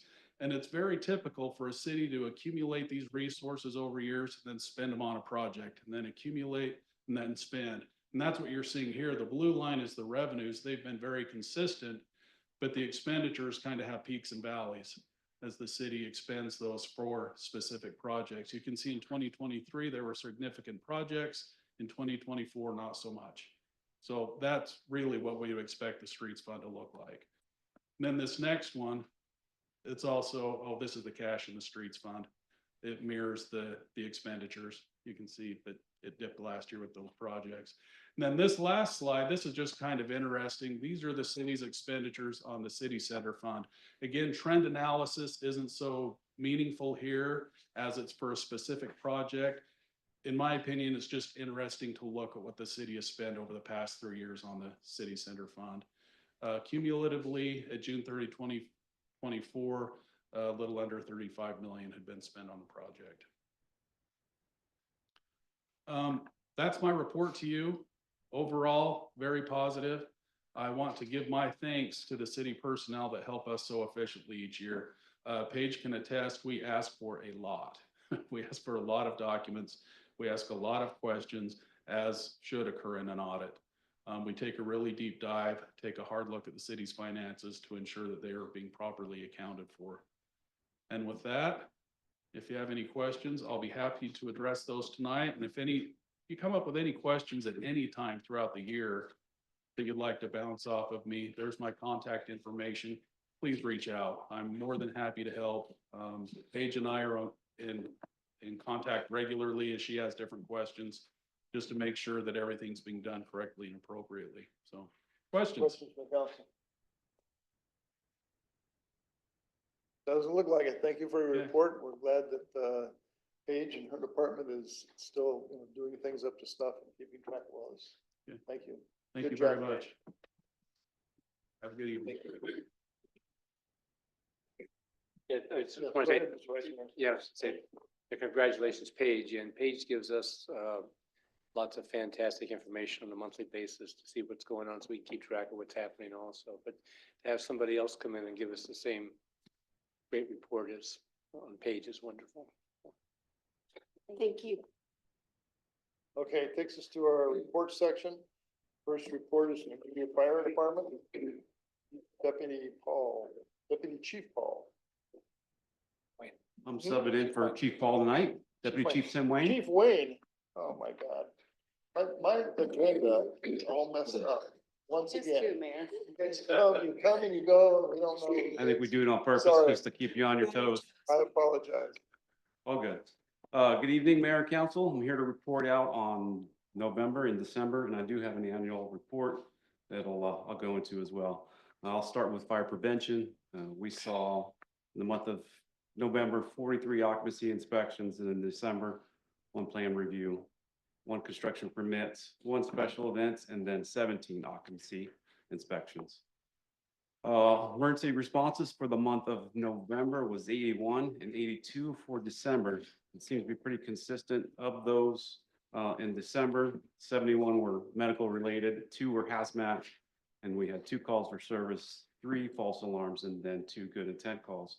Of significance from those responses, we did have a house fire approximately 2-3 weeks ago that yielded minor damage. It was a quick stop on the fire in the attic, but significant damage as a result of the location of the fire and the amount of water that took to get to us. So some sad homeowners displaced as a result. Annual report looks a lot like the budget starts off at 798,000. 88% of that is personnel and equipment, 4% for apparatus, and then OM cost would be 7%. The total volume for the calendar year was 976 calls, 14 fires, 828 EMS calls, 19 hazardous conditions, 25 service calls, 61 good intent, 29 false alarms. And with that, I'll stand for any questions. Questions from the council? I don't see any. Thank you guys for their quick attention to the fire and it didn't damage anything beyond just the structure that was involved in. Appreciate the efforts of your men and women to protect our community. Thank you. Our pleasure. Thank you. Okay, next item up is the police report from the Avondale Litchfield Park Police Department. Hello, Mayor and Council, Sergeant Ray Emmett, Avondale PD. I'm going to go over the executive report for November and December as well for the PD. November, we had 394 calls for service. And then December went up to 486. And that's when I say total calls for service, that's officer initiated traffic stops, stuff like that, as well as citizen calls for services. Up quite a bit from December of 23 a year ago, was 332. The biggest increase has been our proactivity. We had 59% officer calls in December 2023, up to 77% for December 2024. And a lot of that has been our heavy emphasis on traffic. We had 16 speed details in December of 2023. We went up to 40 this past November, went up to 63 in December, which resulted with traffic stops being 65 last December, 147 in November, up to 188 this last December. So we've had a heavy focus on traffic. And then our citations have increased along with the traffic stops from 17 to 32 to 49 the last month there as well. We've also had our business checks, 64 for December of 2023. Went down a little bit in November, 56, but back up to 88 in December there. Any questions from council on any of that? Traffic stops happening. They're pretty much all over. Our big emphasis is Litchfield and Camelback. So we do a lot of the truck routes from the trucks, as well as the speeding coming along Camelback. So we set up a lot of our speed details on Villanueva and Camelback right there is a good spot to get speeders. And then we set up a lot kind of by the Loma House for the trucks when they pass Missouri or coming off of Litchfield there for the trucks. And so those are, we do still spread them out. We do like off Wigwam Boulevard and Florence or Villanueva for the residential, but I would say probably 80% of them are on the main roads, especially Camelback and Litchfield Road. Okay, good. Any questions or comments? Any other notable incidents? Nothing too much. We did have December 31st being New Year's Eve. We had a special fireworks detail to kind of curb illegal fireworks. A lot of times it's hard to catch because they let them off by the time we get there. But we actually did have one arrest in Litchfield Park that we did get off of that detail. Kind of by Rose Park over there, where a citizen called it in. They were able to capture it on their cell phone, and the person admitted to it, so we were able to cite them for that. But so that was, pretty good. Like I said, it's usually tough to get. We put a lot of people out there, but they're tough to catch. So. Yeah. Okay, thank you very much for your service to our community and your report tonight. Thank you. Appreciate it. Thank you. Okay, next item is the finance report from Ms. Peterson.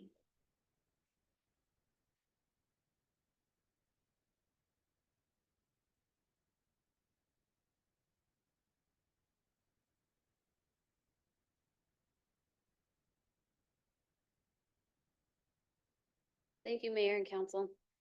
Tonight I have the December 2024 report.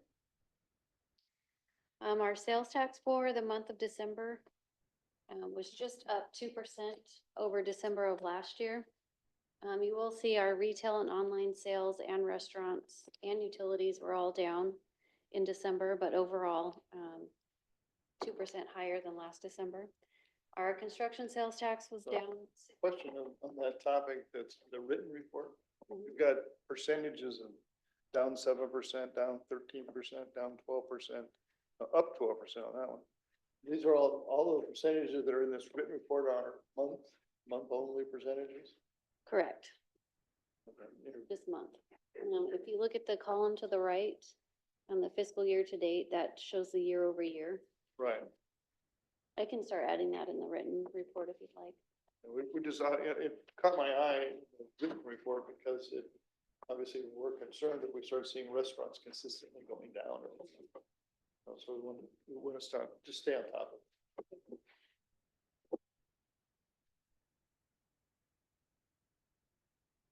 Moving to the general fund overall, we are at 50% of the fiscal year through the end of December, and our revenues overall, we're at 51%. Our operating expenses by department, we're at 48%. So our net general fund is 1.8 million, meaning our revenues exceeded expenditures by 1.8 million through December. Our one-time sources or one-time revenues, our construction sales tax is at just under 574,000 or 68% of budget. We did receive the $5 million from Maricopa County for the library contribution. That money is included in our fund balance, but we just remember that money is set aside and dedicated to the library. So that brings our ending December fund balance to just under 30.2 million. And this is just a summary of our total fund balance. Our special revenue funds total fund balance is 915, so all funds combined is 31.1. The details for rec and special events are included in your packet. I won't go over them unless there's any specific questions. One question. Okay. It shows in rec services, special events, cost recovery, that we're at 105%. In this special recs number is the festivals numbers. Yes. So it's, we're doing better than what we budgeted. Through the end of December, yes. Okay, thank you. Question on that, did we budget for supporting the festivals ourselves versus a third party? I don't know that question. You, Mr. City Manager? I'm thinking about timing. I'm sorry, what? I'm thinking about timing in my head, sir. I think the budget would have included our former events promoter because that happened after the budget was done. Do you agree, Paige? Yeah, I don't think we made really any significant changes to the Right. special events. Budget basically was based on last year. Correct. Paying the third party, That's correct. And having the revenue from the third party. so we exceeded what we had done previously. Right. But you have the balance of not paying that cost for this year as well. Correct. Okay, thank you. Moving on to our special revenue funds, our HERF fund with the HERF revenue and interest income, we're at 55% of budget. On the expense side, we completed the Indian School Dice Art project. So those expenses are just under 800,000. So that leaves an ending fund balance of 862,000. The Richfield Square project, we are using our general fund cash now to pay the bills for Litchfield Square. So we have made a general fund transfer of 5.8 million. We also received 517,000 for the sale of parcel 4. Our Litchfield Square expenditures through the end of December are about 6.3. We're almost done with this. We should only see two more invoices and then this will be done. Our SLID assessment revenue. Just, Sorry. maybe just one question on HERF.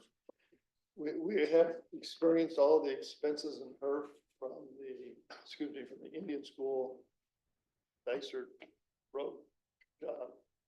I'm looking at Keith because, yes? About 90% of the invoice.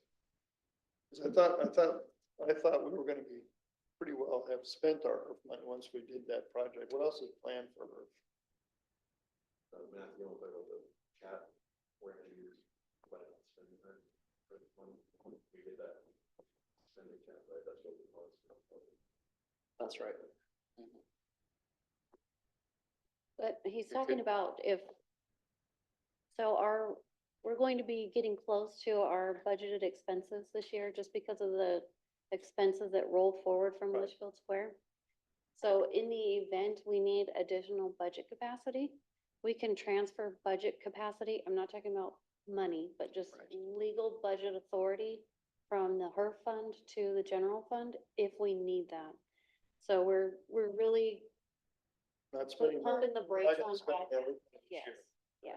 So the HERF balance is not gonna go down as much as we anticipated or planned for. But All right. beginning July 1 will be a different story. No, I understand. Okay, that's my question. Why July 1? Because that's the budget year.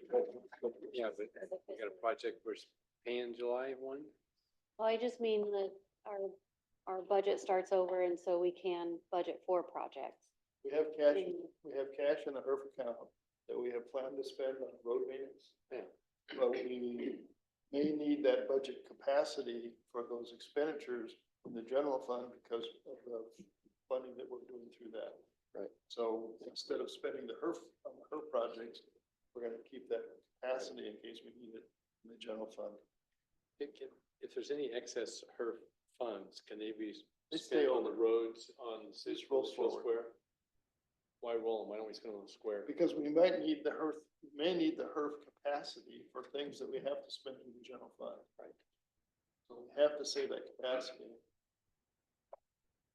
It's not about cash. Really?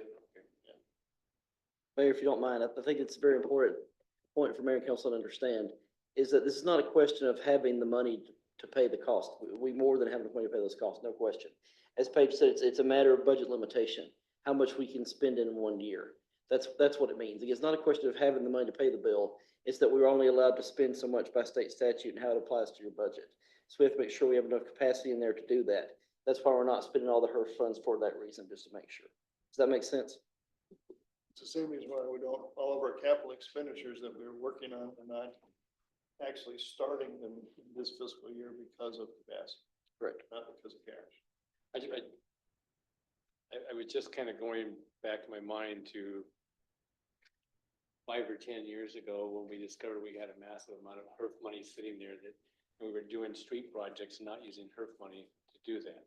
Right. So then we had some catching to do on some We've roads got- and yeah, stuff. we- We got that straightened out. We haven't straightened out. Okay. That's correct. This capacity issue is one that we have been bumping up against because of the expenditures we make on finishing Litchfield Square. Yeah. Councilman Allen. I have a quick question for Paige. How does that work, the ability to transfer spending authority from one fund to another? I would break that to council, and it is a council action. Council would have to approve moving budget authority from one fund to another. That's something that we're legally allowed to do? Yeah. Okay. Basically a budget amendment, is it not? Yes. Yeah. And I will be bringing budget amendments. I typically wait until we get closer to the end of the fiscal year, and there will be some budget amendments coming your way. Happens almost every year and it's kind of nominal, but it needs to be done. Correct. We have to budget so early, so the budget is really just us. It's a plan, it's a forecast, and then when things really start happening, sometimes we have to bring those adjustments. Every year. Got it. Thank you. And when we budget departments so tight, there's not wiggle room in our departments. And we do that strategically because that just keeps everything tight and locked down. But sometimes things do happen that do require a budget adjustment from contingency to that specific department. Are there any more questions on that? I have one more question when you get about the slids. So I might be touching on the answer to it possibly. There was a lawsuit brought against Maricopa County on the way properties were being assessed. And it was based on when you have a rental property, it's assessed a different way than when it's your primary residence. So some people have some that switch back and forth. And apparently it wasn't being caught when people would go from renting it out to their primary. So every taxing district within Maricopa County is required to refund these property owners. So unfortunately, this wasn't caught until we had already set our tax rate and levy. So this fund will run, it will be in the red, and we will have to over assess in fiscal year 26 to make up for this deficit. The question I have is, do we make a loan from the general fund to cover that negative? It basically, we won't actually do a transfer of funds. It will just show a negative balance. It doesn't sit in its own bank account, so it's not like a bank Alright. account runs in the red. So it is effectively loaning, but It is, and it will be charged interest. It will be paid back to the general fund. And that concludes. Any idea how many properties are involved? It's every property. Yeah, it's every taxing district, so school districts have had to send huge refunds, cities, towns, streetlight districts, CFD, the village is also impacted. It's every taxing district. Any other questions for Paige? I have a question. Councilman? Paige, with the loss of grocery tax probably coming down, do we have an idea of how much that's gonna affect our budget? Yes, it is significant for us. It is about 20%. Let me go back up to our sales tax. See this retail sales category, the top line, our grocery tax, most of the grocery tax is included in there. Some of that's online sales, because people order groceries online now and have delivery service. It's about 20% of our annual sales tax revenue, Annual in retail or annual total? annual total. Big number. Are you able to separate out food products versus paper products, which are still gonna be taxable? Yes, I will start adding that, break that out in this. We do have more The than 20% number you're talking about is purely just food. purely food. And we do have more than 10 taxpayers that pay a grocery tax, so I can disclose that number to you. It's hard to believe that we have more than 10, but there's a lot of online grocers. And, you know, Circle K sells groceries and CVS sells groceries, so I can start breaking that out. I know there are a lot of discussions and meetings taking place with different legislators, because this will absolutely decimate the rural, especially the rural cities, so I'm hoping that it's the rural cities that really come in and save this. I think that's our best hope. If not, I have put the numbers together, what it would take to increase our other categories by, to make up that difference.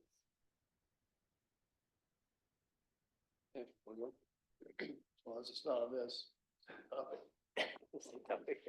Well, Not- not not- about not- the food tax. No, not the food tax. The construction tax for the Agua Fria project, that's gonna be significant. We're gonna put that back in. That's not in our budget anywhere, is it? We're gonna have to do some moving numbers around to make that work? You really won't start seeing that money. I think they want to break ground in May. So we probably won't even get our first payment of construction sales tax till July. So we can build into next year's budget? Yeah. Okay. It's in a cash flow model. Yeah, it goes out multiple years.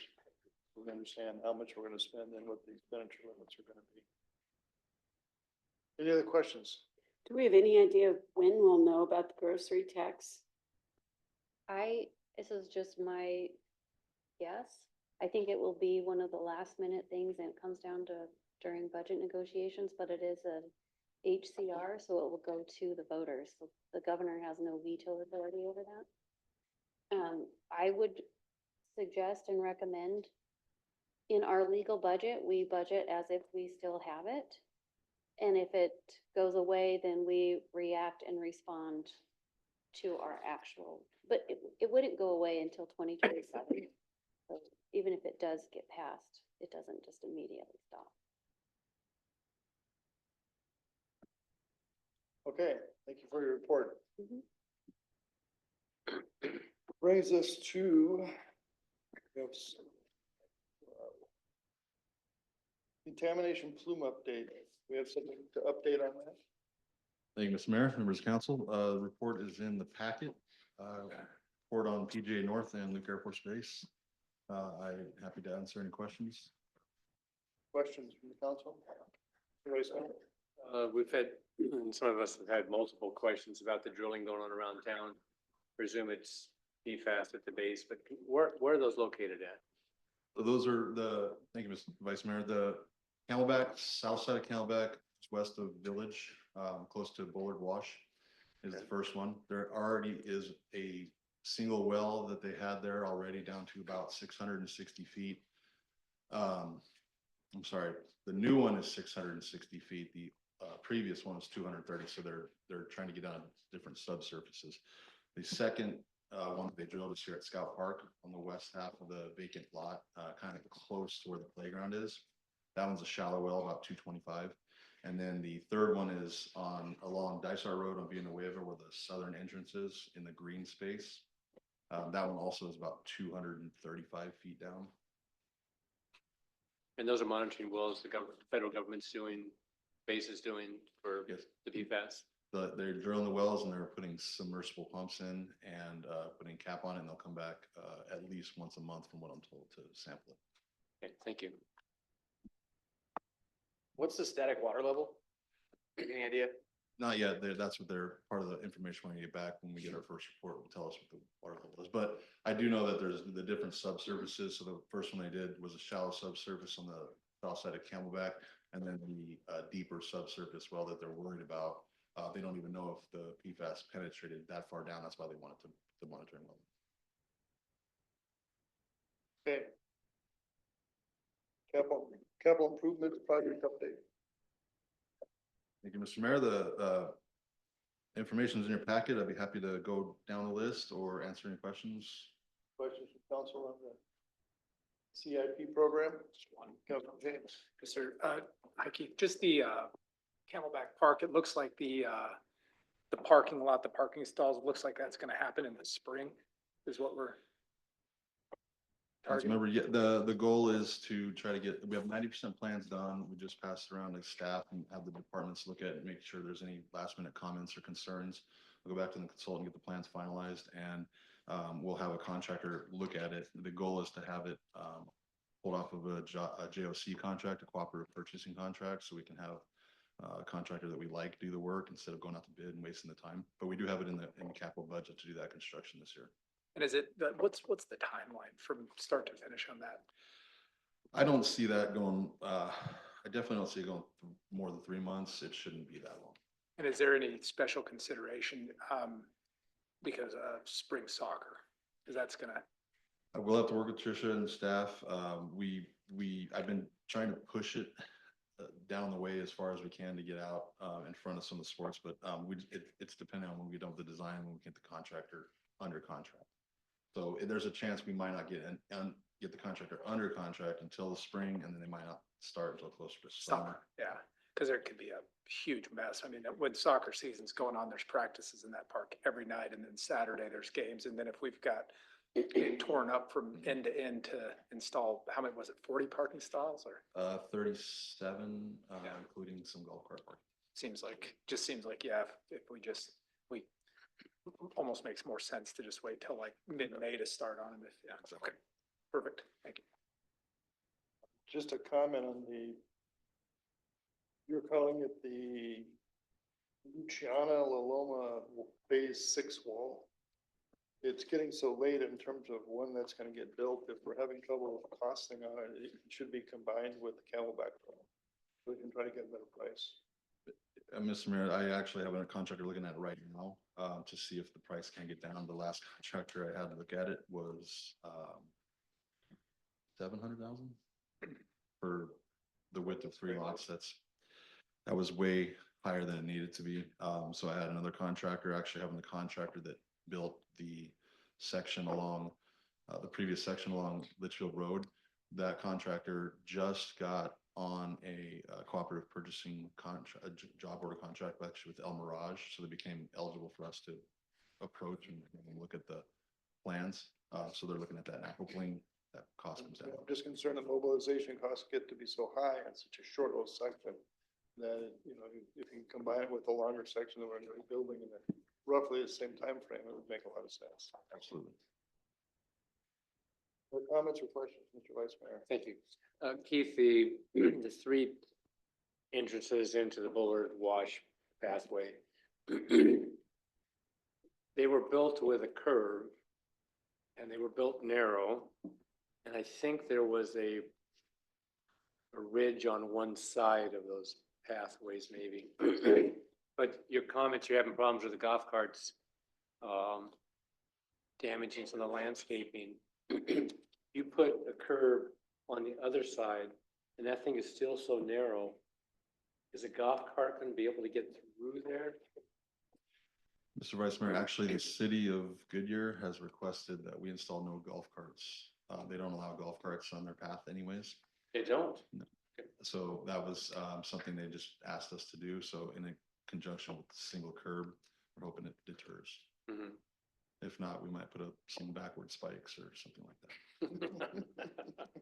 The pole in the middle of it, okay. Okay, anything else on CIP? Okay, brings us to special projects update. Approach. Evening once more, and approach your planning director. Just note in the packet, you'll see this now split between our two special projects, La Loma and Litchfield Square. I'd be happy to answer questions on either or any of the topics talked about in the report. Questions from council? Like not. Wonderful. See you again in executive session. Okay. Next item is the magistrate court. Your monthly report is in your packet. If you have any questions, get with the city manager. Brings us to the consent agenda, items A through D. Is there any member of council who wishes to take any items off of the consent agenda for further discussion? If not, is there a motion to approve the consent agenda's item So moved. 7A through D? So moved. Is there a second? Second. All those in favor, please say aye. Aye. Aye. Any opposed? Consent agenda is adopted. Brings us to our business agenda, item 8. The first item of business is the regular city council regular meeting schedule. You want a presentation? Ms. Roth. Thank you, Mayor. The information is in your packet pursuant to city code and the charter. You are to determine your schedule each year. Currently, it is the fourth Thursday. It was previously the first and third Wednesday. So you better change it. That's all I have. Mr. Vice Mayor. Thank you. Mayor, does that fit better with your other meetings you have to go to? Is that why we moved it from Wednesday to Thursday? It fits better with my schedule, yes. Okay. And also going to the fourth week, not necessarily the fourth Thursday, but someday during the fourth week is much better for finance in terms of getting the financial packet part of it together. So putting the packets together fits better later in the month. I've emailed you and Matthew about that fourth Thursday with I have concerns on it. This year it's Christmas, next year it's Christmas Eve, every year it's gonna be Thanksgiving. I think it's 3 months, it is the first day of a quote unquote 3-day weekend because Monday or Friday is a holiday in there. And then one meeting would be the league conference, which we usually cancel that meeting anyway. So that fourth Thursday hits half of our meeting dates. And a lot of us probably like to leave for 3-day weekends or do something, and now we kind of. So, if we want to make it, I think the fourth week is very helpful for staff. Yeah. So if we want to make it Tuesday? Wednesday? I just prefer not Wednesdays, but we can stay Wednesdays if we have to. It's not gonna be the end of the world. I've only done Wednesdays for 20 years, so. I don't care. My question would be, do we have to start at 7 o'clock? Are we Yes. required by, Well, because I mean, dinner's great and everything, but when we have these 3 or 4 hour marathon sessions, I would prefer to get home at 9 instead of, 10:30 or 11. So if there was a way we could start at 6, that would be it would need to be on a day other than Wednesday. 6 o'clock on Tuesday. Excuse Yeah, me, Tuesday, Mayor. Monday or Tuesday is fine. I failed to say that the first day, the first and third or first and fourth, whichever it is, the first one is reserved for work study session meetings. Mhm. So this is out of the norm to have work study on a regular meeting night. For sure. And normally in our schedule, we schedule 2 meetings a month. The first meeting is for work studies if we need it. The second meeting is a regular meeting that we always have, unless it's canceled or something. So is Tuesday bad for anybody? I would have to get replacement counsel. I have council meetings every first, second, third, and fourth Tuesdays of the month. Monday. Monday's a holiday, at least 2 or 3 times. Okay, this is the problem we run into. So Monday is not good, Tuesday's not good, Wednesday's not all right. particularly it's not good, but I can do Wednesday at 6 o'clock. Thursday works fine for me, and if you want to do it 6 o'clock, we can do it 6 o'clock. That isn't a problem. So what's the pleasure, basically? If you stay with this fourth Thursday, how do we calendar in advance when the meeting's gonna be in those 5 or 6 months that it doesn't work very well? And I need to plan in advance, like I'm already making plans a year out. Right. No, you gotta have the second Thursdays, the second Thursday of the month is always available for a regular meeting. That's still, we were first and third, so second and fourth. Second and fourth. Yeah. We go to first and third, we schedule second and fourth. I don't care if it's first and third, but we went to the fourth to help Paige, basically. So we get our financial reports that are as accurate as possible. I mean, not Again, accurate we as can possible. do Tuesday and just substitute in somebody for Joe. That's fine too. We could do it without an attorney telling us how to do Mr. Vice Mayor, to your point, sir, on the fourth Thursday, I had emailed you back, we've been talking this back and forth. But as far as the holidays go, I would tell you that normally we cancel the December meeting anyway for the holidays, of course. Thanks, the November meeting, we would definitely have to move, because you're right. That's this Thanksgiving it'll every year. always fall- It'll always fall on Thanksgiving, that's correct. This year, it doesn't conflict with league, we've already checked. We did ask them if that will be that way every year, but it won't be, because when they get the hotel for the best deal, of course, as you Yeah. know.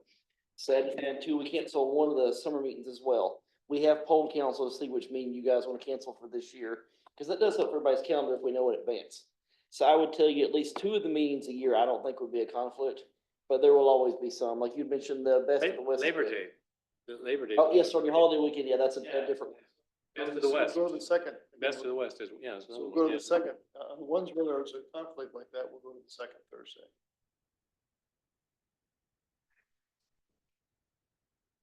That's what I would just, Thursday's one that would seem like it fit everybody the best. I understand the problems with holidays and, you know. So in these instances, on Thanksgiving, we'll do it the second week instead of the fourth week. Right, So we can get a calendar now, because literally I'm planning we can do a a calendar. year, now. year and a half out right now with stuff, and so I can plan Look at around. him. Don't look at me, look at him. Mr. Vice Mayor, we can certainly do a calendar of that. I think it'd be great for everybody.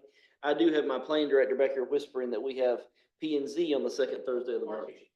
Excuse me, RPG. The second Thursday, okay, I'll go to that one instead. Yes, sir, I think you will be. yeah. So, Mr. Vice Mayor, yes, sir, we can certainly get a calendar out. I think that'd be great for everybody. We can certainly do that. RPG meets the second Thursday of every month? I'll just zoom in and I'll just put headphones on, sit here, fine. We'll send both meetings. Just change RPG. So again, we can do a different night. RPG. You know, the Wednesdays always seem to work, but everybody else has, they work for me. I don't know about Yeah. everybody else. So and then I just, Wednesday, the other, 7 o'clock is, I can Yeah. make it, I have made it work and I can continue. That's not a problem. I just see other, Do we want to move it to 6 instead of 7? What's the feeling on Yes, that? please. I don't care. 1,000%, please. I don't care. Anybody else have a preference on time it starts? I will say that when I ran for council, it was on Wednesdays. And so that was how I had planned the year out. So when it switched to the first and the third, and then the second and the fourth Thursday, I was like, what are we doing? Yeah. Because for that reason, I hate to set us up for failure if we've got several Thursdays that we're just gonna have to cancel or reschedule. I just want to be efficient with our time. About 5 in the morning. It'll work. So The time of the day means nothing to me. It's actually the day itself. Yeah. Make sure everybody is. Let's try to move this forward. I want somebody to make a motion that we're gonna have the regular meetings on the second and fourth. You pick a day, second, fourth, Monday through Thursday of the week. Pick a day. So we'll vote on it. Second and fourth. We'll make a motion. I will, so For which day? Which day? for, let's see, Thursday we have RPG. Wednesday. We'll deal with RBG, but Oh, we'll make it Wednesday, that's fine. does it work okay with you? Yeah, it does for me, but not at 6 o'clock. Okay, The vice mayor can bang the gavel. You can show. Whatever. so it's the 6 o'clock, well, so maybe we should add Well, this. We're gonna do the day first, then we're gonna Okay. do the time. Okay, so let's just make it, Wednesday. Okay, is there a second for Wednesday, second and fourth Wednesday of the month? Special and regular meetings will be our normal schedule. Is there a second? I'll second. Okay, is there any discussion on it? All those in favor say aye. Aye. Aye. Okay, aye, it's fine. Now we're gonna set the meeting scheduled time. 6 o'clock does not work for me, but I would like to have a motion from somebody to make scheduled time. Make a motion. We want you here. What time works for you? 7 o'clock, 6:30? Move for 7 o'clock then. 7 o'clock. There's your second. Second. Okay, any further discussion on the time? All those in favor, please say aye. Aye. Okay, so it passes 6-1. So our regular meetings are Wednesday, back to Wednesday, second and fourth. And they start at 7 o'clock. First Wednesday is work study if we need it. Second Wednesday is regular meeting, and we'll schedule them every month that we want scheduled unless we have to. Second and fourth week, correct? Second and fourth week. Do my calendar for the third time now. We will council one meeting. Do we have a meeting yet that we have had everyone decide on for the meeting during the summer that we're gonna cancel? We're still collecting responses. What's that? Still collecting responses. Okay, put that on the agenda for next week, next month, because we want to vote on that also, so it's very clear what meeting is gonna cancel. And then put out a schedule. All right. Mr. Mayor, just my clarification. So on the fourth Wednesday monthly, you could do the meeting at 7. If we're gonna do a study session, that wouldn't be at 6 on the second Yes. Wednesday. If there's something we need to do a study session on that, at that meeting. But not on, What's that? but not on the fourth. Whether it's, if you're gonna do it on Wednesday, it doesn't matter. But it should be just not all the time at 6 o'clock. And Mayor, if I can recommend, maybe next month, we'll just adopt a council calendar for the whole year, including the meetings that we're gonna cancel, we know for the whole year. That's fine. Thank you, sir. Okay, all right. Just the fourth Wednesday of November every year is gonna be Thanksgiving Eve. That's the close to Thanksgiving Day it was before, so we got a problem there again already. We'll have plenty of food for that day. Okay, and we're gonna hit Christmas and Christmas Eve. December we cancel anyway, though. You know, we won't do weekends, so we'll have some same problems there also in December. So is there any day that's gonna fit through for your? Just vote it on Wednesday. What we had before worked first and third, but we can see what comes out, look at the calendar, but. First and third, I don't care if it's first and third. The only reason we want the fourth is for the staff. You think that's not a good trade-off, then Well, I still need, when you're doing your calendar, you got Christmas Eve and Thanksgiving Eve. You're gonna send me a calendar with a meeting on those nights? Christmas is gonna be, we're not gonna have a meeting on Christmas, the Wednesday of Christmas week. That won't happen, Okay, because the staff's all gone. So that's not gonna work. okay, and Thanksgiving Eve. Bump it up a week. We can Bump move it up it. a week. We'll put a calendar together and bring it back. Okay. All right. Mayor. Okay. Bajan, I Mayor, thought that was gonna be quick. my only ask, Mayor, is just if we could please just get a list of the dates, so we can just put them on, He's because I'm gonna like, have a calendar. He's Yeah. gonna put together a whole calendar. get on the calendar. All right, A is done. Introduction of ordinance 25-287 on urban camping. The city manager. One second, sir, I was making my note here. Yes, sir, Mayor, Council. This is introduction of ordinance 25-287 urban camping. This is a very common ordinance that more and more cities have been doing since the recent Oregon case. What urban camping is, of course, is basically saying that you cannot camp on city right-of-way, streets, sidewalks, pathways, parking lots, et cetera. Okay, so it would make that where that couldn't happen. Many of you may have seen, there's been some recent cases over the last few years with people urban camping, particularly in city right-of-ways. Not in the city of Litchfield Park, but in other cities. One close to 101 comes to mind that was frequently an issue. And this would make that where you could not do that in Litchfield Park. I would like to be clear, this is currently not an issue. This is rather us just getting to have an issue if there was one. And also that there are services available for people that, for homeless people, people in transition, there are services available. But again, this is a first reading of an urban camping ordinance. Are there any questions at this time? Questions from council? Okay, so we need to introduce.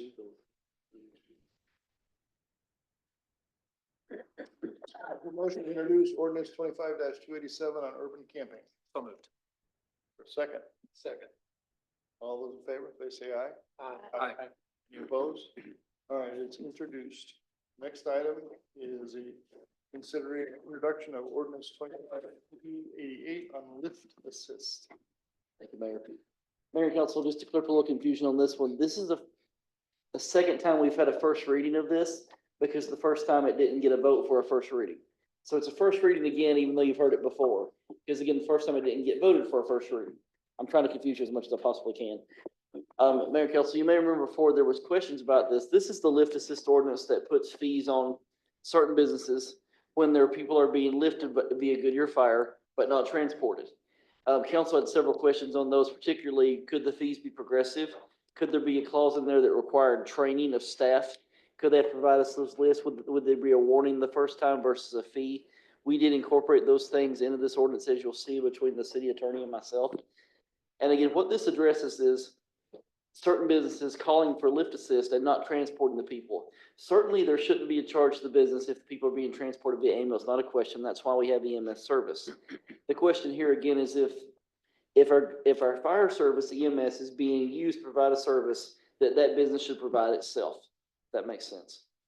Also, this only applies to that business type. This does not apply to any home.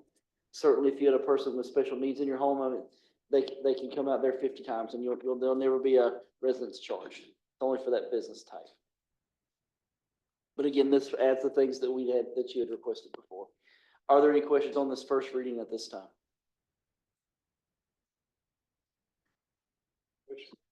Have you anticipated what might be an unintended consequence as a result of this lift assist legislation? As far as, forgive me for guessing, for example, fees being increased by the business, I would assume? And perhaps resulting in everyone being transported, which could create an additional burden on the fire and EMS system. I would tell you on the fees being raised, I could see that would happen, yes. On the EMS side, I wish I still had Goodyear Fire here to say this better than I would. I would tell you that the EMS would decide if they need to be transported or not, but of course, the person always has the right to refuse it. I don't know that it can go the other way. If the person is asking to be transported and the EMS staff says they don't need to be transported, because it's kind of opposite from how that normally works. Normally, the person refuses, but for it to be the other way around. So I wouldn't worry so much about that as it being everyone transported, but I do think you could see I don't know, I guess monthly residential rate fees could go up because of this, yes. Because I've sat in council and in this room and I've listened to this be discussed.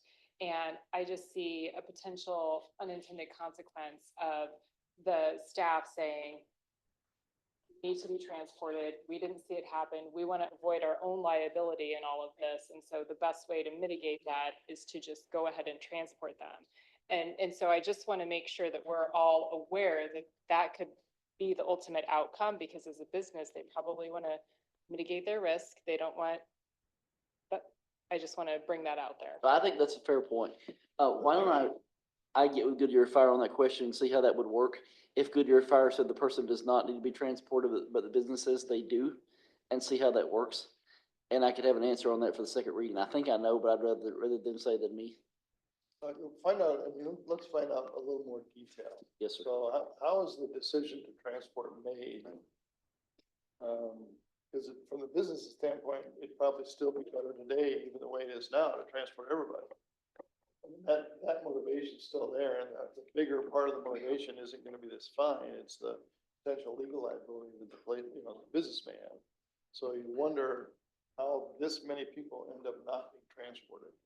So how do they make this decision? And how would it change? You know, we can get more input from the fire department. Certainly can. Yes. Please. Sorry, and as to the other unintended consequence question, we tried to address that by saying that no fine assessed to a facility shall be passed on to any patient or resident. We can't really control that if they increase their overall fees and stuff, but we can say that you're not to pass this on to the resident because you didn't have sufficient staff there to handle your own needs. How do we enforce that?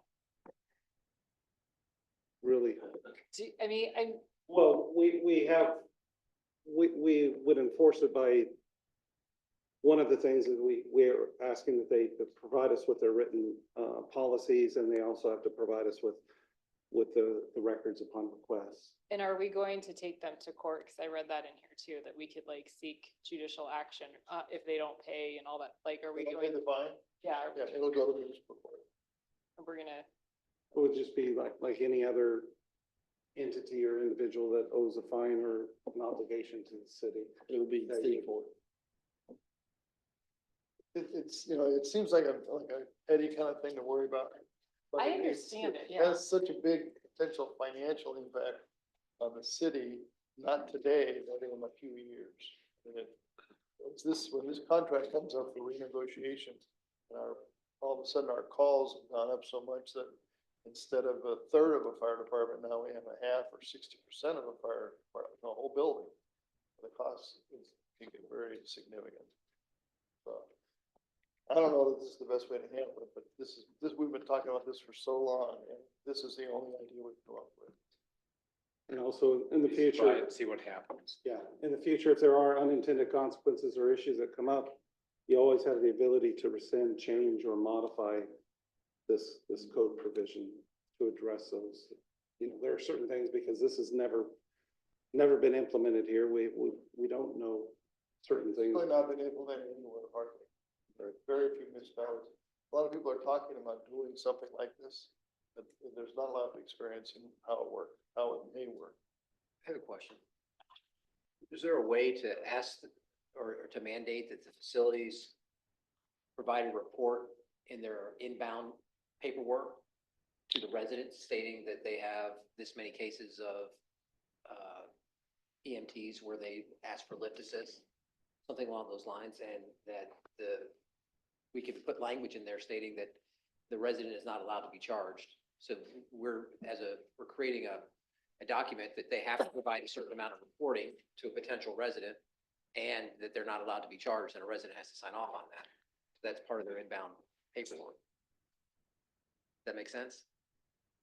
I understand what you're asking from, saying how we can do it legally. Yeah, you just get into a lot of issues where you're requiring a business to provide documents and signatures for their patients and things like that. What we've tried to do is try to keep it to an important, based off of calls where the city is actually involved and where we have to go out and respond and stuff, as opposed to, you know, the one thing we do require is that on a first offense, that they've got to provide us what their policy is. And we can use that as a, you know, part of that, we can ask them for reports and stuff like that, but I think you're getting into too much of the government intervening in private business and how they conduct their business and documents that they're required to have that. Well, every business is required to have certain documents as you're creating a contract, right? And what this does is almost shames them into making sure they have the staffing so that report doesn't look bad. You know, this industry's regulated by the state, and I think we've got some issues when we start trying to regulate them. Okay. What we're doing is setting a totally separate, almost like a traffic offense, you know, that is outside of normal regulation. As we start regulating how they deal and what they do, I think we may run into these preemption issues. And again, we can look at that if that's something after this is implemented and we can see how it's working in real life and how things are happening. Again, this is going to be essentially the first ordinance like this in the state of Arizona. There's other states where this has been implemented and stuff, but this will likely be the first time it's implemented in Arizona. I just have one more question.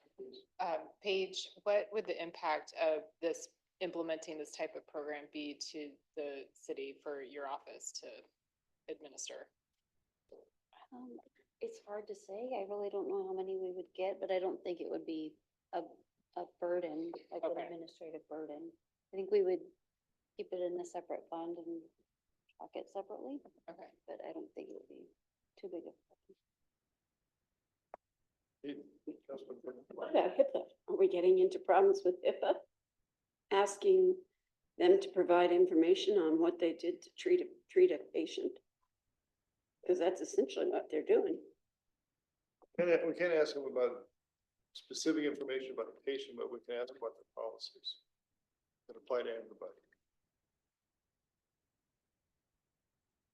I understand the financial concern that we're facing with this, but I just gotta tell you, my point of view on it right now is I won't support it. My dad passed this year, most of you guys all know that, but he fell in his own house, got himself up off the floor, decided he tore a muscle or something in his back and laid down and went to bed, and fortunately slept on his back because what he thought was a torn muscle was actually ruptured his aorta. And he bled into the back cavity of his back where it staunched itself and stopped. And had he slept on his side, he would have bled out. But there's not a CNA anywhere who could have said, oh, this is your aorta. And as an orthopedic surgeon, he didn't even know it was his aorta. Contrast that with 2 weeks or 3 weeks ago, however many, my mother-in-law fell over at an assisted living place and was transported because she was in as Dad would call it, a difficulty with somebody. By checking up on her rib cage to make sure she didn't break a rib, they found she has 2 cancers, lung cancer and breast cancer, and also brain cancer. So I just feel like we're stepping over a boundary. I just don't like the idea of putting the onus on CNAs earning $18 an hour to make medical decisions of that gravity. But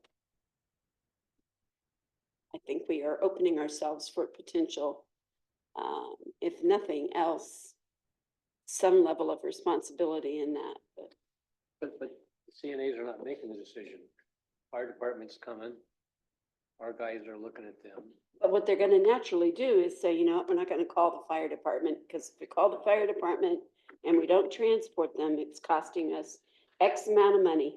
So you two come here, let's get them up, get them back in bed. Oh, you didn't yelp, you didn't cry, can we touch this? Oh, you're okay. Now you've got someone laying in bed with a ruptured aorta that nobody would know. Whereas maybe if they have a trained paramedic who comes in and sees something, they have at least a better chance. But I see the financial side of it too, but I see the human side as being more important personally. Part of the concern was that they don't staff at a level that people probably would expect for the services. So I think we're kind of hoping that this would cause them to staff at a higher level with better people. Is there any, Make that decision, but is there any kind of ordinance we could write that would require them, if they have more than 4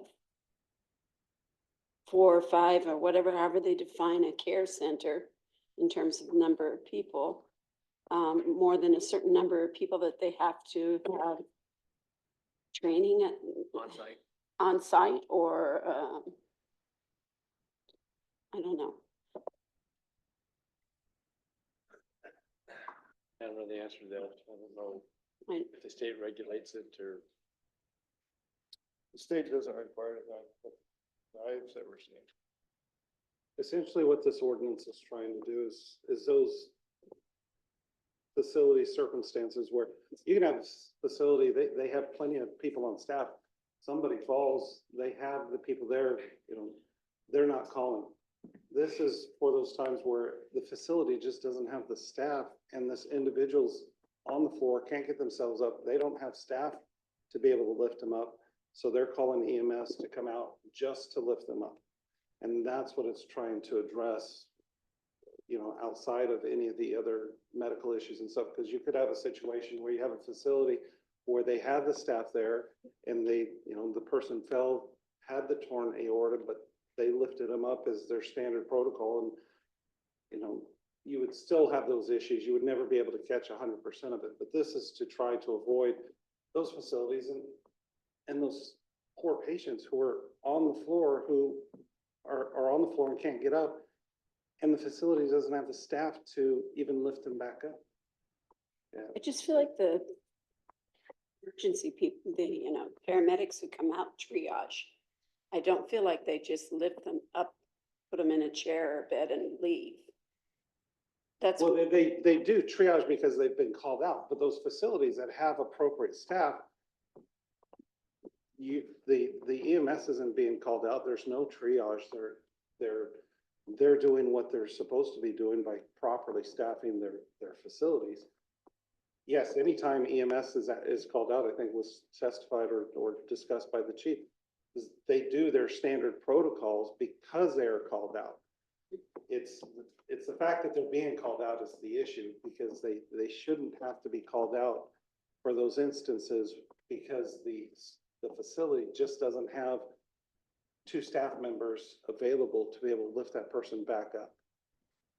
And that's what the ordinance or the intent was to try to address, and that's why it was specifically called out as a lift assist ordinance, because all EMS is going out there to do is assisting that facility to lift that person off the ground and put them back either in their bed or in their chair, because they don't have the staff capable of doing it.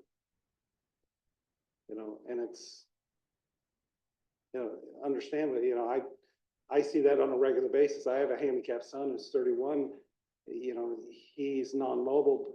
He weighs 120 pounds. He weighs more than my wife does. And it takes two of us to lift him from the bed to the chair and stuff. If you've got a facility that doesn't have somebody there that has two people, I mean, that's one of the basic requirements that, you know, for a proper lift and transfer and things. So that's the intent of the ordinance, again, is to try to address those circumstances where you have these facilities that are just not properly staffing their facility for the number of patients and residents that they have. So a couple of questions on the numbers you've got in the memo. It says we've got, we'll call it 30% of the EMS calls are to the assisted living facilities.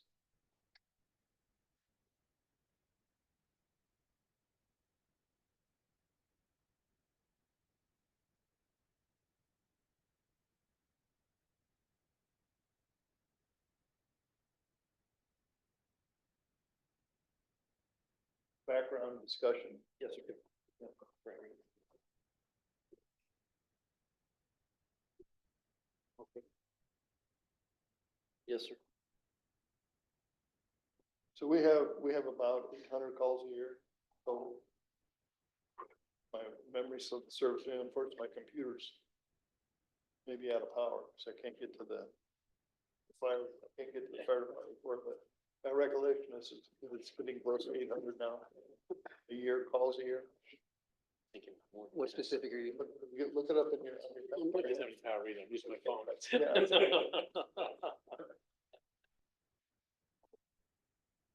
Good year fire at the end, there's a, gives you a projected number for the year. Tells you what's going on in other years.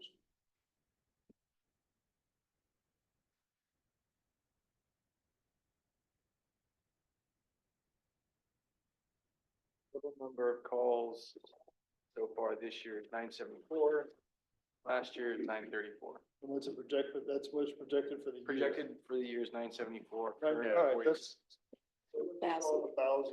Went from 813 to 934 to 974. What's that? 813 went I'm through just trying to the year. I wanna get some numbers on this thing. So you got 1,000 calls, if 27% is to the EMS people, it's 270 calls going to the assisted living people. And now of the ones going to the assisted living, it's between 5 and 10% that is not, they're not, being transported. Is that what your memo's saying? 5 and 10% of the 30%. That's what it says. Is that, that's correct. So you're looking at somewhere between 13 and 27 calls for the year. 1 per month or 2 per month. I mean, I think we're, you know, maybe this ordinance is working on something that's not gonna make any difference because it's not relevant. Yeah, for 2023, sir, it would have been about 4 a month that weren't transported. 4 a month? Yes, sir. Four calls per month? 4 non-transports from assisted living facilities, yes, sir. Is this says for a whole year, it would not be more than 27. It would be barely 2 calls per month. For the average of the year. So unless that was a really strange month. For 22, it would have been about 3 a month. What's that? For 22, it was about 3 a month. For 23, it was about 4 a month.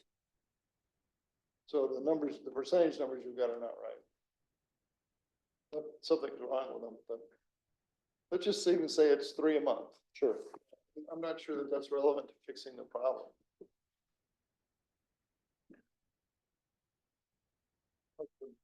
Fraser. I think I understand the point in the progressive fee schedule. In 2023 with 49 lift assists, that would be $46,000 in total fines, spread across multiple facilities. 2022, there was 35 total lift assists for $32,000 spread across multiple facilities. It costs more to hire somebody. So I see these businesses passing this cost on, not hiring anybody because financially it makes more sense to just pay the fine. Yeah, I mean, it won't cause them to hire somebody. I mean, it's not enough of a violation here to cause that. Mayor, I'm sorry, Councilman Allen. I also think that those 3 calls that aren't currently being transported will then be transported. They didn't see there's a myriad reasons why they could articulate that somebody needs to be transported.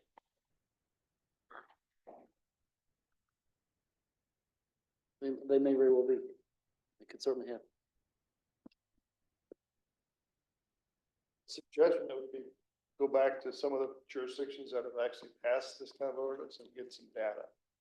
See what their experience has been, and what kind of issues have come up. Have they seen Pros and cons. Yeah, have they seen a decrease in non-transported calls?